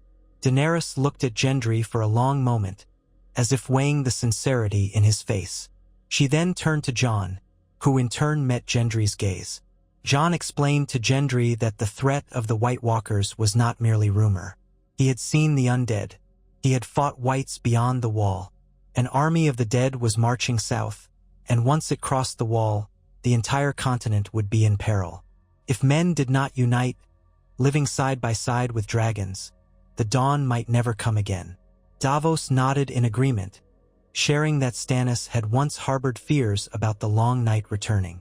Gendry recalled his own old glimpses of the Red Woman, Melisandre, who had muttered cryptic warnings about ice and darkness. Even so, to hear it confirmed so starkly made his chest tighten. All his struggles for the throne would be meaningless if an endless winter swallowed the realm. Daenerys pressed the issue. If Gendry believed in this threat, he needed to pledge the might of the Iron Throne to fighting it. That meant sending men, supplies, and forging alliances with the North. She also expected him to acknowledge her authority as Queen of the 7 Kingdoms, or at least as a co-ruler. The realm, after all, had once belonged to House Targaryen. Jon interjected that they had to find a delicate way of uniting. Gendry was recognized by many as the Baratheon king, while Daenerys carried the Targaryen birthright. If the 2 houses could reconcile, the realm might follow suit. Neither Gendry nor Daenerys wanted to yield completely. Each had loyal bannermen who would balk at any sign of subservience. Yet both recognized that division would be catastrophic. The conversation stretched long into the night. They discussed the possibility of a joint monarchy or a formal betrothal. Daenerys considered Gendry an intriguing possibility for marriage, uniting Baratheon and Targaryen blood once and for all. Jon, for his part, listened quietly, expression unreadable.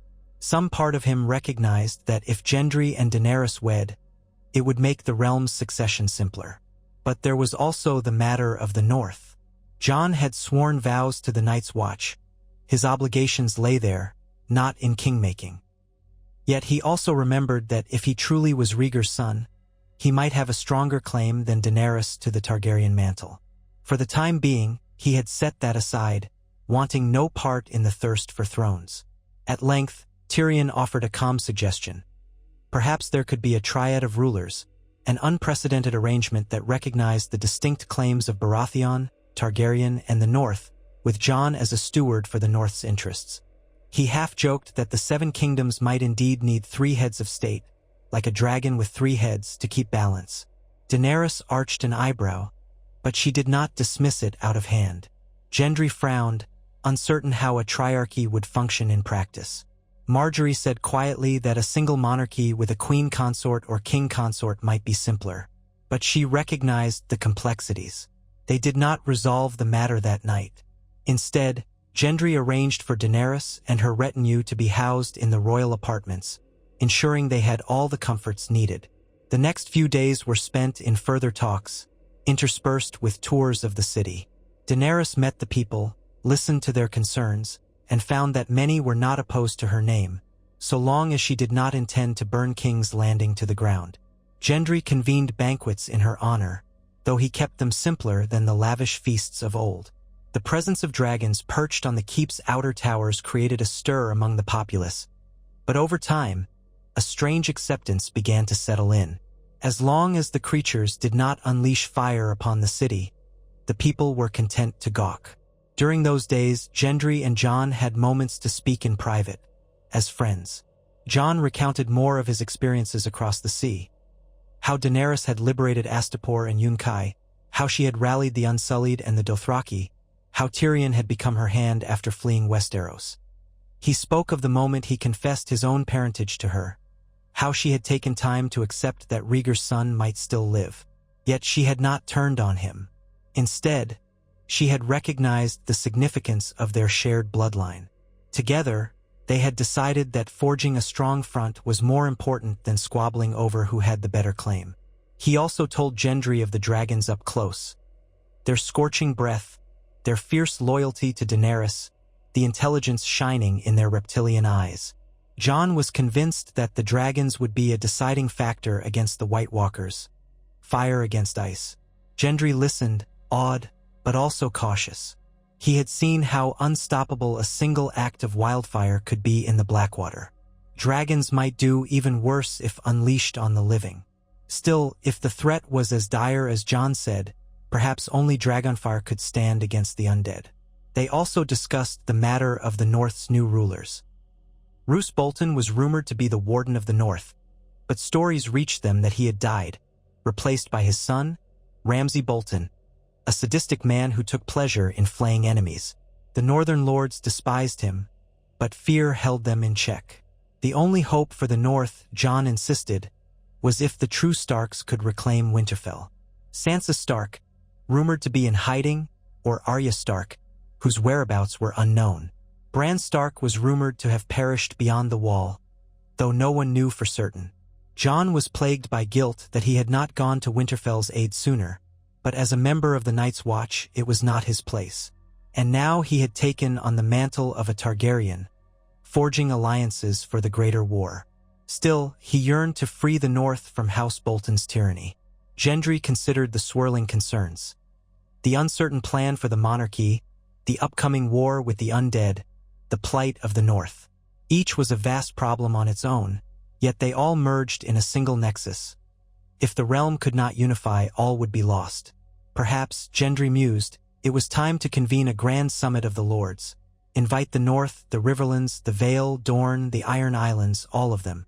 If the Lords saw Daenerys's dragons, if they heard Jon's testimony about the White Walkers, if they recognized Gendry's sincerity, maybe they could hammer out a plan for unity. Davos called the idea mad, for bringing so many powers to one place might spark betrayal and violence. But Gendry had faith that public negotiations might be the only way to prevent more secret betrayals like the Red Wedding. Daenerys warmed to the idea. Jon too saw merit.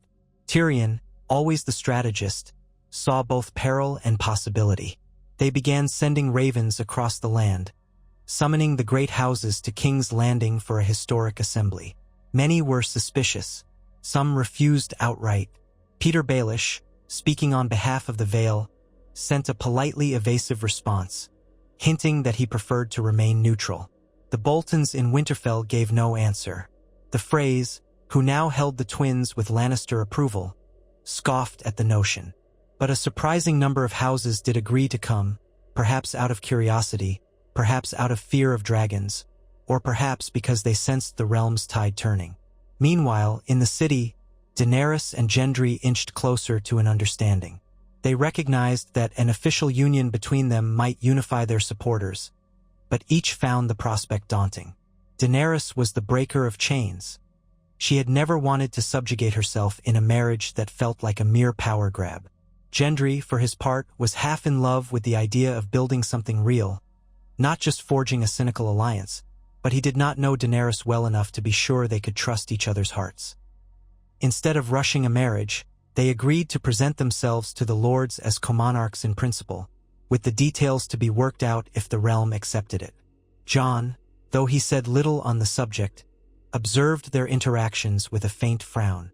Part of him wondered if a union of Baratheon and Targaryen was truly the best route, or if Daenerys, as the last Targaryen of her generation, might prefer to wed the son of Rhaegar, forging a pure Targaryen line. But Daenerys had never mentioned such a possibility, perhaps out of respect for Jon's disclaimers that he wanted no claim to the throne. He pressed down the thought and focused on the main issue, the White Walkers. If a realm with 2 or 3 heads was the price for survival, so be it. At last, the day of the Grand Assembly arrived. Lords and ladies poured into King's Landing, filling the inns and manors, each accompanied by retinues of armed men. The city's tension rose again, spiked by the swirl of banners. The Golden Rose of Highgarden, the Sun Spear of Dorne, representatives of Prince Doran's young heirs, the Trout of Riverrun for House Tully, the Flayed Man of House Bolton, if indeed they came, alongside lesser banners from the Crownlands and the Stormlands. Even the Ironborn sent a delegate, though few trusted them. The Vale's knights trickled in, apparently with Littlefinger nowhere in sight, but they had come, curious at least. In the great amphitheater, an open-air ruin near the Dragon Pit, Gendry arranged a dais for the major parties. Daenerys, with her dragons perched ominously on the crumbling arches above. Gendry, seated in plain clothes with a simple crown on his brow.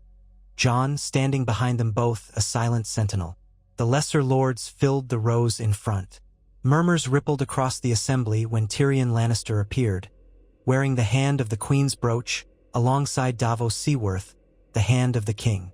The symbolic clash of Lannister and Baratheon loyalists on one side, with Targaryen banners overhead, set tongues wagging. Sellswords, scribes, and even sparrows mingled, watching to see if this meeting would end in bloodshed. One by one, the houses were called forth to speak their piece. The Tullys, led by a younger cousin of Edmure Tully, expressed relief that the Lannisters had been driven from the throne but voiced concern about Targaryen intentions. The representatives from Dorne demanded justice for Elia Martell's murder decades before, their voices quavering with old rage. Daenerys apologized on behalf of her father's regime for not protecting Elia and her children, but insisted that she, Daenerys, had not been responsible and that her new rule would not harbor such crimes. The Tyrells, led by Olenna Tyrell in her black mourning garb, gave grudging acceptance to Gendry, praising his generosity in feeding the city, but making it clear they expected seats at the council table in perpetuity. Gendry tried to keep the conversation civil with Davos's help. At last, a hush fell when the Bolton representatives were announced. A single figure emerged, a gaunt man in patched armor. He stated he was here on behalf of Ramsay Bolton, Warden of the North, who could not attend in person. The assembly hissed at the mention of Ramsay's name. The Bolton man addressed the dais with a sneer, claiming that if the Iron Throne recognized House Bolton's rightful authority in the North, they would pledge some men for the upcoming war. But if the Iron Throne insisted on meddling in the North, the Boltons would defend their land with steel. Daenerys stood, her face icy. She declared that no house that murdered its rightful liege in treachery could be considered rightful wardens of anything. Gendry joined his voice, saying the Boltons had forfeited all claims by betraying the Starks at the Red Wedding. The Bolton man retorted that the Starks were all but extinct, that the Boltons had held the Dreadfort since time immemorial, that loyalty was a two-way street. At that, an uproar broke out among the northern lords present in the crowd. A few wore Stark sigils. They shouted that the Starks were not extinct, that Sansa Stark lived, that Bran and Rickon might live, that Arya might roam the land seeking vengeance. The Bolton envoy curled his lip in disdain. Amidst the clamor, Jon Snow, standing behind Daenerys, could remain silent no longer. He stepped forward, speaking with quiet intensity. He told the crowd that he had grown up in Winterfell, that he was Ned Stark's son in all but blood, and that he would not let the Boltons' lies continue. He named Ramsay Bolton a butcher of innocence, a torturer who flayed men alive. He declared that once the threat from beyond the wall was confronted, the North would be liberated from Bolton rule. The crowd stirred, and many northern voices rose in agreement. But the Bolton envoy only laughed, saying that if the Targaryen queen and the new Baratheon king marched north, they would find a fierce winter and an army loyal to the Dreadfort. The man turned to go, but a roar from above cut him short. Drogon descended from the arch, landing with a thump that shook the stones. Hot wind gusted over the assembly as the dragon bared its teeth.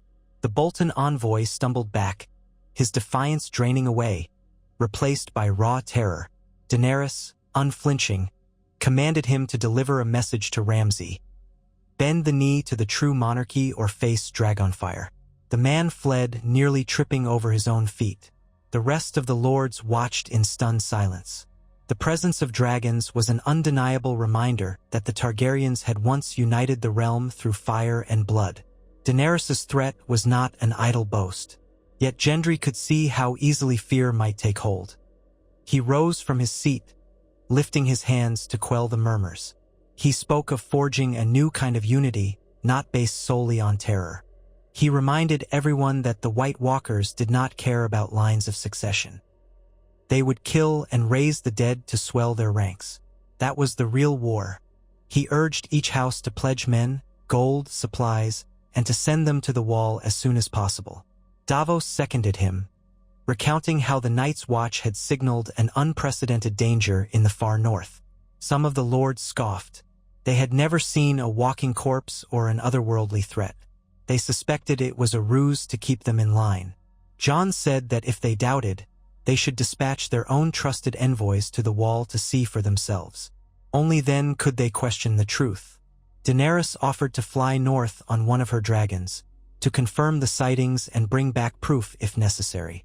That raised a fresh murmur of fear, some asking if she dared ride into territory near the Bolton host. She replied that she would do whatever was needed to protect the realm from the undead. One by one, the lords spoke again, some uncertain, some swayed by the raw power on display. By the close of that assembly, a fragile consensus had emerged. The lords would not openly oppose Daenerys and Gendry's claim for the time being. Many pledged men or supplies to a campaign in the north, though the actual numbers were vague. Dorne insisted on receiving certain assurances about future governance and about punishing the Lannisters who had wronged them. The Tullys wanted the Riverlands restored. The Vale's knights demanded safe passage. The Tyrells demanded seats on any new ruling council. Gendry and Daenerys nodded to each request, balancing concessions with firm demands of loyalty. As the gathering dispersed, Gendry felt a slight sense of triumph. No outright war had erupted, and most of the lords now recognized the combined authority of Baratheon and Targaryen, at least in principle. Tyrion Lannister quipped that he had never seen so many houses in one place without half of them trying to stab the other half. Davos laughed softly, though worry pinched his eyes. There was still the matter of the Boltons, of Cersei's whereabouts, of the Iron Bank's looming debt, and of 1,000 old feuds that could boil over any moment. And, above all, the unstoppable march of the dead. Over the following weeks, Daenerys made good on her word. She flew northward on Drogon, accompanied by a small force, while Jon and Gendry organized from the south. The plan was to meet at Winterfell if possible, liberate it from the Boltons, rally the northern houses, and then prepare for the White Walkers. Gendry intended to lead an army of southern knights, though controlling their passage through the war-torn riverlands was tricky. Daenerys's dragons could move swiftly, but supply lines for the foot soldiers lagged. Winter was pressing in, the days growing colder. Jon, torn as always by multiple loyalties, chose to ride north ahead of the main host. He took a small band of loyal warriors, among them some of the Stark men who had come to the assembly, plus a handful of Daenerys's Dothraki outriders. He aimed to reach the scattered northern lords, to galvanize them into rising against Ramsay Bolton, if that was possible before the White Walkers descended. Gendry insisted on traveling with him, but the council demanded that the king remain in the relative safety of the southern lines. Margaery Tyrell in particular stressed that if Gendry fell in the north, the realm would slip into chaos again. Reluctantly, he yielded, trusting Jon to do what he must. So they parted ways again. This time there was no easy grin, no confident handshake. The looming dread of winter weighed on them all.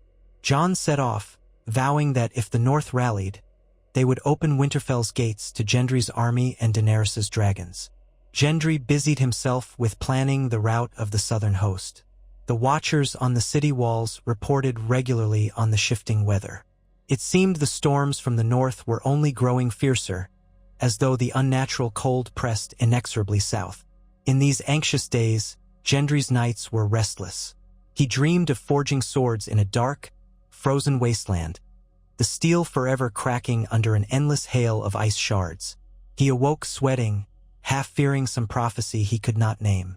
Davos noticed the dark circles under his eyes, but neither man spoke of it. They had a war to plan. When the time came, Gendry left Davos to manage affairs in King's Landing. Someone had to keep the capital from descending into chaos with the king gone, and marched out with a portion of the city's gold cloaks, Stormlander knights, and a smattering of Crownland levies. Margaery came along, in part to watch over the Tyrell soldiers who had joined the cause. Olenna Tyrell had grudgingly consented to send 100 knights, though she called it folly to chase after the dead. Gendry also gave Tyrion Lannister the choice to join them or remain with Daenerys's retinue. Tyrion elected to travel north, though under a discreet guard, since many in the Riverlands might bear him ill will for the past. He was determined to see this through, to help Daenerys secure a realm worth ruling. The march north was grueling. Though the war had ended in the Crownlands, the roads were battered, villages lay abandoned or half-ruined, and snow began to fall much earlier than normal. Some nights, the wind howled with unnatural ferocity, sending shivers through the men around the campfires. Rumors spread of travelers vanishing in the night, of ghostly shapes stalking the woods. Gendry tried to keep morale up, reminding them that they marched for the salvation of the realm, that they carried the new banner of a Baratheon-Targaryen alliance. No one was sure how to depict this new banner, so they had improvised a golden stag rampant merged with a three-headed dragon. It was an awkward combination, but it served as a symbol of unity. At Harrenhal they stopped to rest. That haunted castle, with its melted towers from Aegon's original conquest, felt like an omen of the dragons now returning to Westeros. Many men refused to sleep under its cursed roofs, so Gendry set up camp in the courtyard. There, the illusions of glory began to fade further. The knights saw the misery of the local small folk, living under constant fear of roving bands of outlaws and the wrath of House Frey, which still controlled the twins not far to the north. Yet some of these small folk wept with relief to see a new king who was said to have grown up in Flea Bottom. They flocked to Gendry's camp, petitioning for justice and mercy. Gendry could do little but promise that once the war with the dead was over, the realm would rebuild. News came. The Bolton forces in Winterfell had burned out half a dozen villages suspected of harboring resistance. The Manderleys in White Harbor had declared open rebellion, but they were besieged. Jon Snow, they said, had rallied a patchwork army from the Umbers, the Glovers, and the remains of the Karstarks who had turned against the Boltons. Now he marched on Winterfell from the west. Daenerys soared overhead on her dragons, and the Bolton banners withdrew behind the walls. A decisive confrontation loomed. Gendry spurred his men to faster pace. He could not allow Jon to face the Boltons alone. As they neared Moat Cailin, where the swampy neck choked the road north, they found the path heavily trapped. Ramsay's men had left pits and sharpened stakes hidden in the bog. Several knights died in the first day trying to navigate the mire. Without House Reed's guidance, it was slow going. Eventually, a small band of crannogmen arrived, drawn by the rumors of the new king. They offered to guide Gendry's army through safe paths in exchange for an assurance that House Reed's lands would be protected and recognized once the Boltons fell. Gendry agreed without hesitation, and the crossing became more manageable. On the other side, they saw the bleak expanse of the north stretched out, a frigid plain dotted with patches of forest. Snow whipped around them. This was a realm that did not care for southern pretensions. Gendry pulled his furs tighter, reminding himself that forging alliances in the south was one thing, but the north had its own code. Yet, if they could free Winterfell from the Boltons, perhaps the rest of the north would rally to the cause against the White Walkers. Ravens came daily, bearing letters from Jon or Daenerys, hurried missives describing the siege around Winterfell. Ramsay refused to open the gates. He mocked the notion of dragons, claiming that the cold winds would ground them. He jeered at Jon's ragtag army, promising to flay every man who marched under the Targaryen banner. Jon's letters sounded calm, but there was a sense of urgency between the lines. They knew the White Walkers could descend at any time. They needed Winterfell's strong walls, and they needed to unify the north quickly. Gendry's column was still 2 weeks' march away when a fresh raven arrived. This one was from Tyrion, who had reached Jon's camp, describing a plan to lure Ramsay into a pitched battle, using the dragons as a psychological weapon. If Ramsay refused to come out, they would attempt a night infiltration to open the gates. Tyrion insisted that Gendry push forward with all haste, for the Bolton reinforcements from the Dreadfort might soon arrive. At best, they had a narrow window to capture Winterfell before the White Walkers arrived en masse. If they failed, the north would be crippled, and the realm would have no foothold to resist the undead. With that in mind, Gendry demanded forced marches. Margaery Tyrell, riding at his side, assured him that the Tyrell Knights could handle it, though the southern men grumbled bitterly about the cold and the lack of decent rations. They pressed on, day after day, the temperature dropping further. Snowstorms turned the world gray. Scouts brought back glimpses of savage terrain, empty farmland, and frightened villagers who spoke of unnatural storms in the far north. Half a moon later, Gendry's vanguard spotted the banner of House Manderly in the distance, marking Jon Snow's forward camp. Gendry rode ahead, passing lines of men in half-frozen tents. The mood was grim and determined. The castle of Winterfell loomed not far to the west, its tall walls dusted white with snow.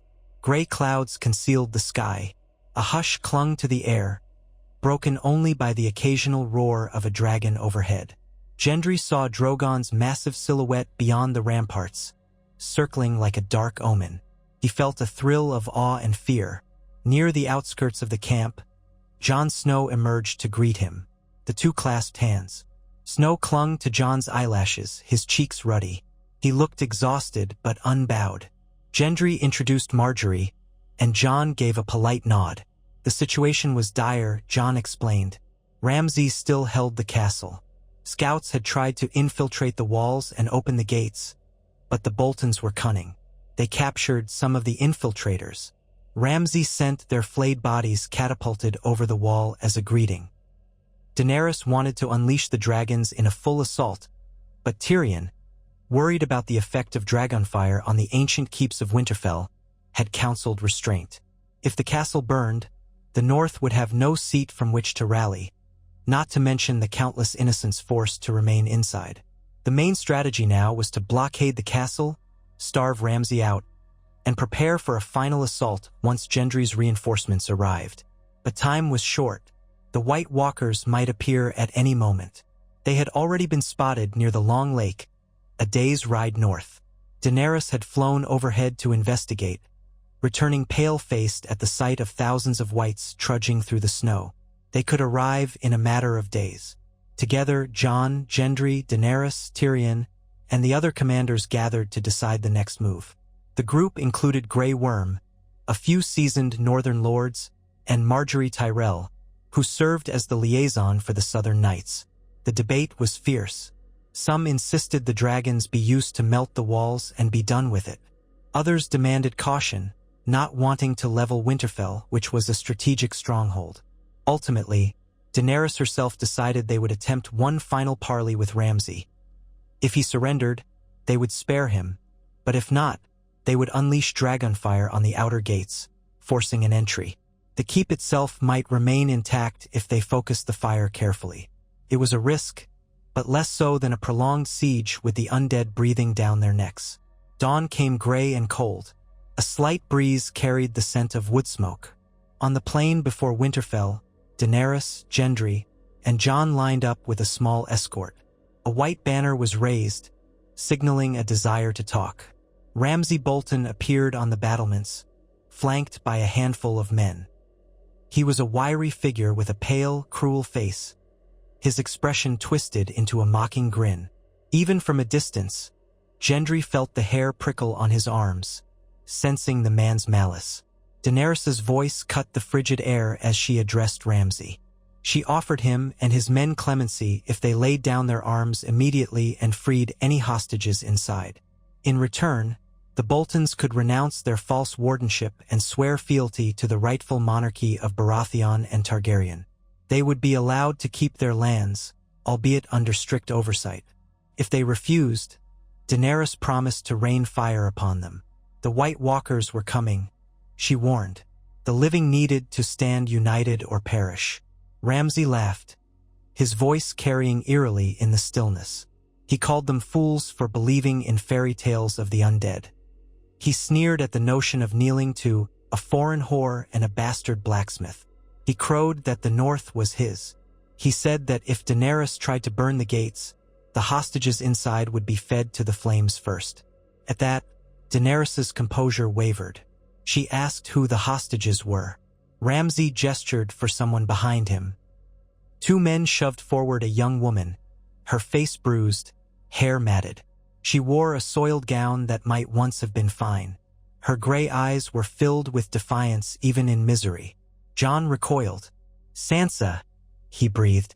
Gendry's stomach turned, realizing this must be Sansa Stark, alive but in Ramsay's clutches.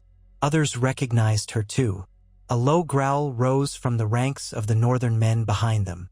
Ramsay gloated, saying that Sansa was his wife by forced marriage, that she had nowhere to run. He threatened to kill her if they did not depart from Winterfell's gates immediately. Then he gave a short command, and one of his men dragged Sansa back out of sight, ignoring her shouted curses. The sight ignited outrage among the watchers. Jon trembled with barely contained fury. Daenerys exhaled, her rage swirling, but she controlled herself. She called out to Ramsay, ordering him to release Sansa or face ruin. Ramsay spat from the battlements, turned his back, and disappeared from view. The parley was over. Grimly, Daenerys commanded the dragons to commence the plan. Drogon soared overhead, accompanied by Rhaegal, their black and green scales rippling. They strafed the walls, belching fire, aiming for the great gates in the outer curtain.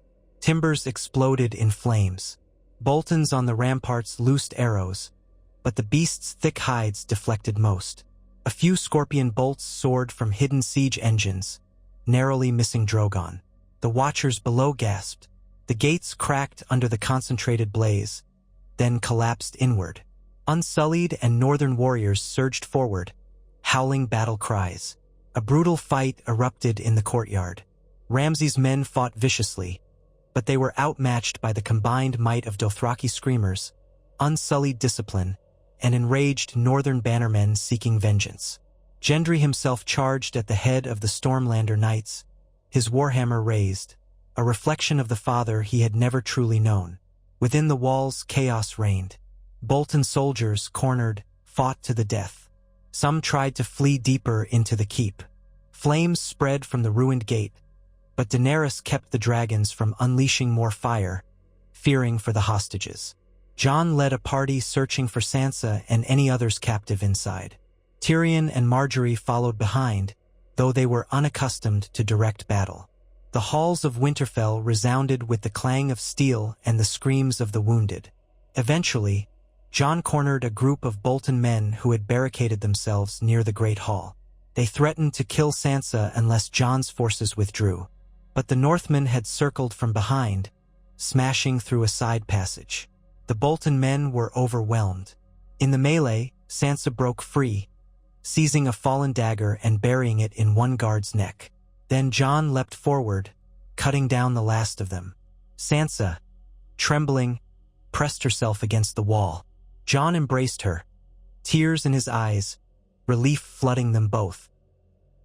He carefully handed her over to Margaery's attendants, who offered a cloak. Meanwhile, Gendry faced unexpected resistance deeper in the courtyard. Ramsay himself appeared, wielding a bow and wearing leather armor with the flayed man's sigil. He aimed an arrow at Gendry. Before he could loose, a Stormlander knight tackled him. Ramsay rolled and stabbed the knight in the throat, then turned the bow on Gendry again. An arrow whistled by, grazing Gendry's shoulder. The new king grimaced in pain. Enraged, he charged. Ramsay loosed another arrow, but Gendry slammed it aside with his hammer, the motion jarring his arm. Ramsay dropped the bow, drawing a short sword. He circled Gendry with a twisted grin, mocking him as a bastard boy who had no right to a crown. Gendry said nothing. He lunged, swinging the hammer in a low arc. Ramsay dodged, but not quickly enough. He caught a glancing blow on the leg, staggering him. Screaming in fury, Ramsay slashed at Gendry's side, cutting through a layer of mail. Pain flared, but Gendry gritted his teeth. He followed with another savage strike. The hammer crashed into Ramsay's sword arm, knocking the blade free. Ramsay fell back, eyes wide with shock. Gendry raised the hammer for a finishing blow, but then paused, panting. He saw the twisted hatred in Ramsay's gaze, the madness that had inflicted so much suffering. A swirl of memory flashed. He had once felt powerless before bullies, before lords who could do as they pleased. Now he was the one with power, and Ramsay lay at his feet. Slowly, Gendry lowered the hammer. He snarled that he would not flay and torture like Ramsay. He would not mirror that cruelty. Instead, he commanded the Stormlander knights to seize Ramsay. They pinned him, forcing him to his knees. The battle raged around them, but in that circle of churned-up snow and mud, Gendry declared Ramsay Bolton a traitor to the crown, guilty of murder, torture, and treason. He sentenced him to die. Ramsay spat blood, cursing Gendry and all of House Stark. Gendry hesitated, then raised the hammer once more and ended Ramsay's life with a swift, crushing blow. A hush fell among the nearby fighters. No one cheered. They were too spent, too battered by the war. The castle fell soon after. Bolton loyalists surrendered en masse or were cut down. Daenerys guided the dragons to land within the walls, where they roared in triumph. Survivors among the northern populace emerged from hiding, weeping with relief. The banners of House Stark, some saved from old storerooms, were brought out to drape over the battlements. Jon Snow, by Sansa's side, proclaimed that the rightful seat of the North was restored, though who would hold it remained uncertain. Sansa was free but deeply traumatized. She said little, shivering even by the roaring fires. Jon did what he could to comfort her. Gendry oversaw the aftermath, helping to extinguish fires and organize the wounded. He took no pleasure in the scenes of carnage. Winterfell, though battered, still stood. The chill in the air felt sharper now. Tyrion approached, cheeks smudged with soot, telling Gendry that Daenerys was anxious about the White Walkers' imminent arrival. They had to fortify the castle quickly, rally the northern houses, and prepare for a cataclysmic battle. Gendry could only nod, exhausted. At least Winterfell was liberated. That was one victory, a bittersweet one. If it provided a bulwark against the armies of the dead, then perhaps all the suffering might not be in vain. With Ramsay dead and the Boltons broken, the North's scattered lords converged on Winterfell. Some were ashamed they had not risen against the Boltons sooner. Others had tried to survive in a cruel winter by keeping their heads down. But now, with the Starks apparently returning, and with a Baratheon Targaryen alliance at their doorstep, they emerged. House Manderly, House Glover, House Serwyn, the remnants of House Umber who had not joined the Boltons. All offered their swords in defense of the north. Days passed in a blur of planning. Daenerys, with Tyrion's counsel, called for immediate preparation to face the White Walkers. She had the dragons, but they alone could not fight an army of the dead. Jon insisted on forging or recovering dragonglass weapons. He had discovered troves of dragonglass on Dragonstone before, and Daenerys had more shipped north with all speed. Smiths labored day and night, forging spears, arrowheads, swords from the precious black material. Gendry, once again drawn to the forge, found himself shaping dragonglass with an urgency that eclipsed all else. The knowledge that an undead horde was coming hammered at his every breath. Sansa, after she recovered some composure, insisted on reorganizing Winterfell's stores, dividing the supplies for the men who had marched from the south, for the newly arrived northern levies, for the host of Unsullied and Dothraki. Food was scarce. She argued that they would need strict rationing if they were to withstand a siege by the undead.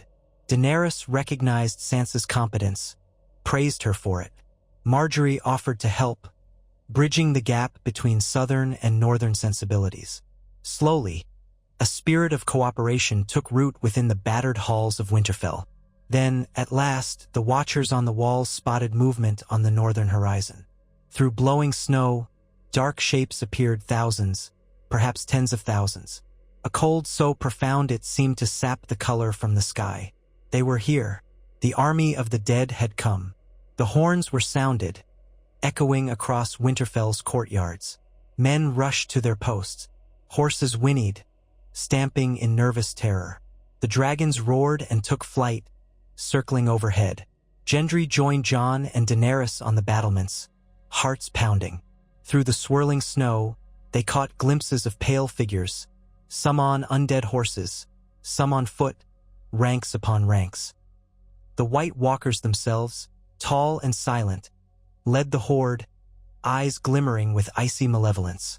A hush fell, as if the entire world held its breath. Then Jon's voice cut the air, calling for archers. Daenerys signaled the dragons to swoop down. Gendry stood at the forefront of the walls, dragonglass hammer in hand, feeling the tension in every muscle. Everything they had fought for, barreling through civil wars, forging alliances, deposing tyrants, would come to nothing if they failed to hold back the Night King's legion. And so, as the sun dipped below the horizon, plunging the snowy fields into a deep twilight, the final battle began. Arrows hissed from the battlements, some tipped with dragonglass, slicing into the undead ranks. The creatures jerked, some collapsing, but more pressed on. The dragons unleashed jets of flame, incinerating swaths of whites. Yet still they came. The ground quaked under the sheer mass of the horde. Screams and clashing steel filled the air. Jon led a sortie outside the walls, flanked by Dothraki riders, swirling rocks coated in dragonglass. Gendry rushed with the Stormlander knights, bellowing a battle cry. The undead parted before them like a sea of nightmares, mindless yet relentless. The living fought back with desperate fury. Daenerys soared overhead on Drogon, blasting pockets of whites, but risking friendly fire with each pass. Tyrion stayed within the walls, coordinating reserves, sending the Unsullied to hold the gate. Sansa and Marjorie directed non-combatants to hide in the crypts below Winterfell, though the crypts held their own dark irony if the dead could be awakened. The night wore on, a swirl of chaos. The White Walkers themselves struck at pockets of men, shattering swords and blocking normal steel. Only dragonglass or Valyrian steel worked. Jon singled out one White Walker, blade glinting with a furious burst of torchlight, and slew it with long claw. Nearby, Gendry hammered at a white that pinned a Stormlander knight, smashing it to pieces. The man scrambled up, breath ragged, nodding thanks. The Night King brandished another ice spear, but Daenerys and Drogon swooped in from behind, bathing him in fire. For an instant, the flames engulfed the Night King's form. A triumphant roar rose from the watchers below. But when the fire subsided, he still sat there, untouched, eyes shining a ghastly blue. A wave of dread washed over Daenerys. The Night King turned, hurling the spear at Drogon. It tore into Drogon's side, causing the dragon to roar in agony and lose altitude. Daenerys clung tight, managing to stay mounted, but Drogon spiraled away, wounded. Jon, seeing the chance, guided Rhaegal closer. He leapt from the dragon's back onto the undead dragon's spined flank, clinging desperately, cursing the savage cold. The Night King stared, expressionless, raising a frozen blade. Jon hoisted Longclaw, trying to steady himself on the undead dragon's thrashing body. With a guttural shout, he swung. The Night King parried with unnatural strength, nearly knocking Jon from the dragon's back. They exchanged blows, precarious above the castle.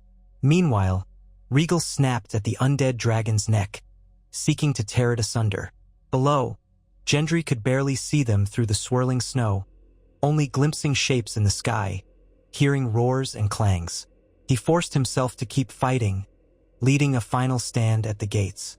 The whites pressed in, but the living outnumbered them now that some had been turned to ash by Drogon's flame. Each moment felt like an hour, each heartbeat threatened to be the last. Above, Jon and the Night King clashed again. Jon's arms shook with fatigue. He realized that if he fell now, the realm might be doomed. With a final burst of will, he feigned a lunge, drawing the Night King's blade downward. Then he twisted, bringing Longclaw in a backhand slash that struck the Night King's torso. The Valyrian steel sliced through that icy flesh. A burst of frosty air exploded outward, nearly hurling Jon off the dragon. The Night King stared at Jon with cold fury, his chest cracked. Then, with a shuddering hiss, he shattered into shards of ice. The undead dragon gave a hideous shriek, rearing back. Without the Night King's will guiding it, it lost cohesion, beginning to break apart in midair. Jon barely had time to leap away, grabbing onto Rhaegal's flank as the undead dragon spiraled downward, dissolving into chunks of ice and bone. Rhaegal roared in triumph, battered but alive. The entire undead army below jerked, then collapsed in unison, bodies dropping lifelessly to the ground as the magic animating them vanished. A stunned silence fell over the battlefield, broken only by the crackling flames. The whites that had threatened to overrun them moments before were now lifeless husks. Men stared in disbelief, then let out victorious whoops. Daenerys, limp with relief on Drogon's back, guided her wounded dragon to land near Winterfell's walls. Gendry, panting and covered in gore, sank to his knees, tears of relief springing to his eyes. The living had won. The dawn still belonged to the realm of men. Jon carefully dismounted Rhaegal, stumbling. His arms shook uncontrollably as he realized what had happened. The scattered watchers who saw his feat stared in awe, muttering that Jon Snow had slain the Night King, that he must indeed have the blood of the dragon. Daenerys approached, dismounting Drogon with help from Grey Worm. Her eyes shone with gratitude and something akin to reverence for the man who had done what even her dragonfire could not. Jon, for his part, bowed his head, acknowledging her leadership had made it possible. At last it was over. The army of the dead lay truly dead. Winterfell still stood. Though battered, the realm was saved from the long night. Now, the living could turn to the future, how to rebuild, how to govern. Jon, Daenerys, and Gendry found each other amid the carnage, clasping arms in exhausted solidarity. It had taken a Targaryen, a Baratheon, and all the scattered alliances they had forged to reach this point. In the days that followed, survivors tended the wounded, burned the remains of the undead, and sang somber songs for the fallen. Sansa Stark walked the ramparts, looking out at the horizon, tears in her eyes for the cost of victory. Yet there was also hope. The North was free of the Boltons, House Stark was not extinct, and the White Walkers were defeated. A council convened in Winterfell's Great Hall to discuss the next steps. Daenerys, more aware than ever of how fragile victory could be, reminded them that the realm still needed stable leadership. The war with the dead was over, but peace in the South was not guaranteed.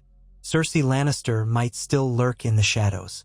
House Frey and House Greyjoy had not been accounted for, and the question of who wore the crown weighed heavily. Jon Snow, praised by so many for his heroic act, seemed uncomfortable with the adulation. He reaffirmed that he claimed no throne. Daenerys, acknowledging that Jon's deeds gave him a powerful moral standing, offered him a place by her side, but he demurred. He insisted he wished to see House Stark restored, and to ensure that the Night's Watch was maintained in some form, though the threat of the undead was gone for now. The North's lords, grateful to Daenerys' dragons and Gendry's armies, still desired a measure of autonomy. Daenerys recognized that unity was vital but saw no need to subjugate the North if they pledged loyalty in principle.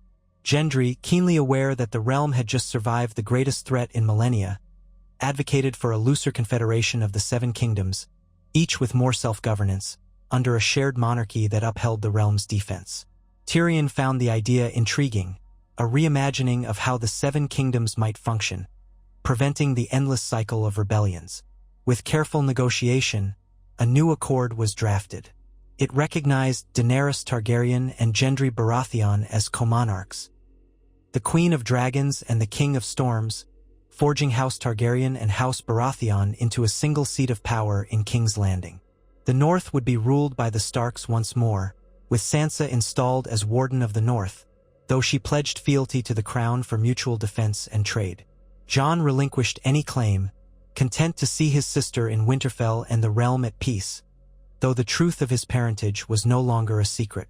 Some suspected he might be named heir if Daenerys and Gendry had no children, but for now that was a matter for the future. In time, when the snows thawed and the realm dared to hope for spring, a wedding was held in King's Landing, uniting Daenerys and Gendry before the eyes of gods and men. It was not a love match in the romantic tales, but one forged in the crucible of war and mutual respect. Over the months of fighting side by side, a tentative affection had grown. They recognized each other's strengths. Daenerys' fierce idealism and unwavering determination, Gendry's grounded humility and empathy for the common folk. The ceremony was simple, overshadowed by the memory of those lost. Yet it held an undercurrent of relief. Finally, the realm might know stability. Jon Snow returned to the Wall for a time, ensuring the scattered wildlings found refuge and that the remaining castles were manned, even if the ancient purpose of the Night's Watch had changed. The Watchers on the Wall could stand as guardians against other threats, or simply preserve an old tradition.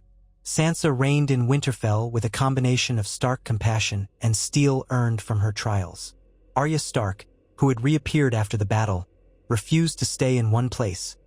She set out on new journeys, chasing rumors of stray Lannisters and Freys who needed to answer for their crimes. Bran Stark, if he yet lived, was rumored to wander as a green seer beyond mortal concerns. Slowly, the Seven Kingdoms began to rebuild. Dorne made cautious peace with King Gendry and Queen Daenerys, receiving promises of expanded local autonomy.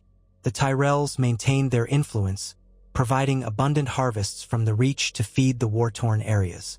The Tullis, under Edmure's cousin, repaired the devastation of the Riverlands. The Vale, still guided by Peter Baelish in the shadows, found a precarious place in the New Order, though many whispered that he might conspire yet again. The Ironborn tested the waters of independence, but with dragons overhead and the memory of the undead fresh, they found it wiser to parley than to raid. As for Tyrion Lannister, he continued as hand to Daenerys, carefully balancing Gendry's input. The uneasy alliance with House Lannister, now largely scattered, lingered. Jaime Lannister had vanished, possibly on a quest for redemption, possibly to find Cersei.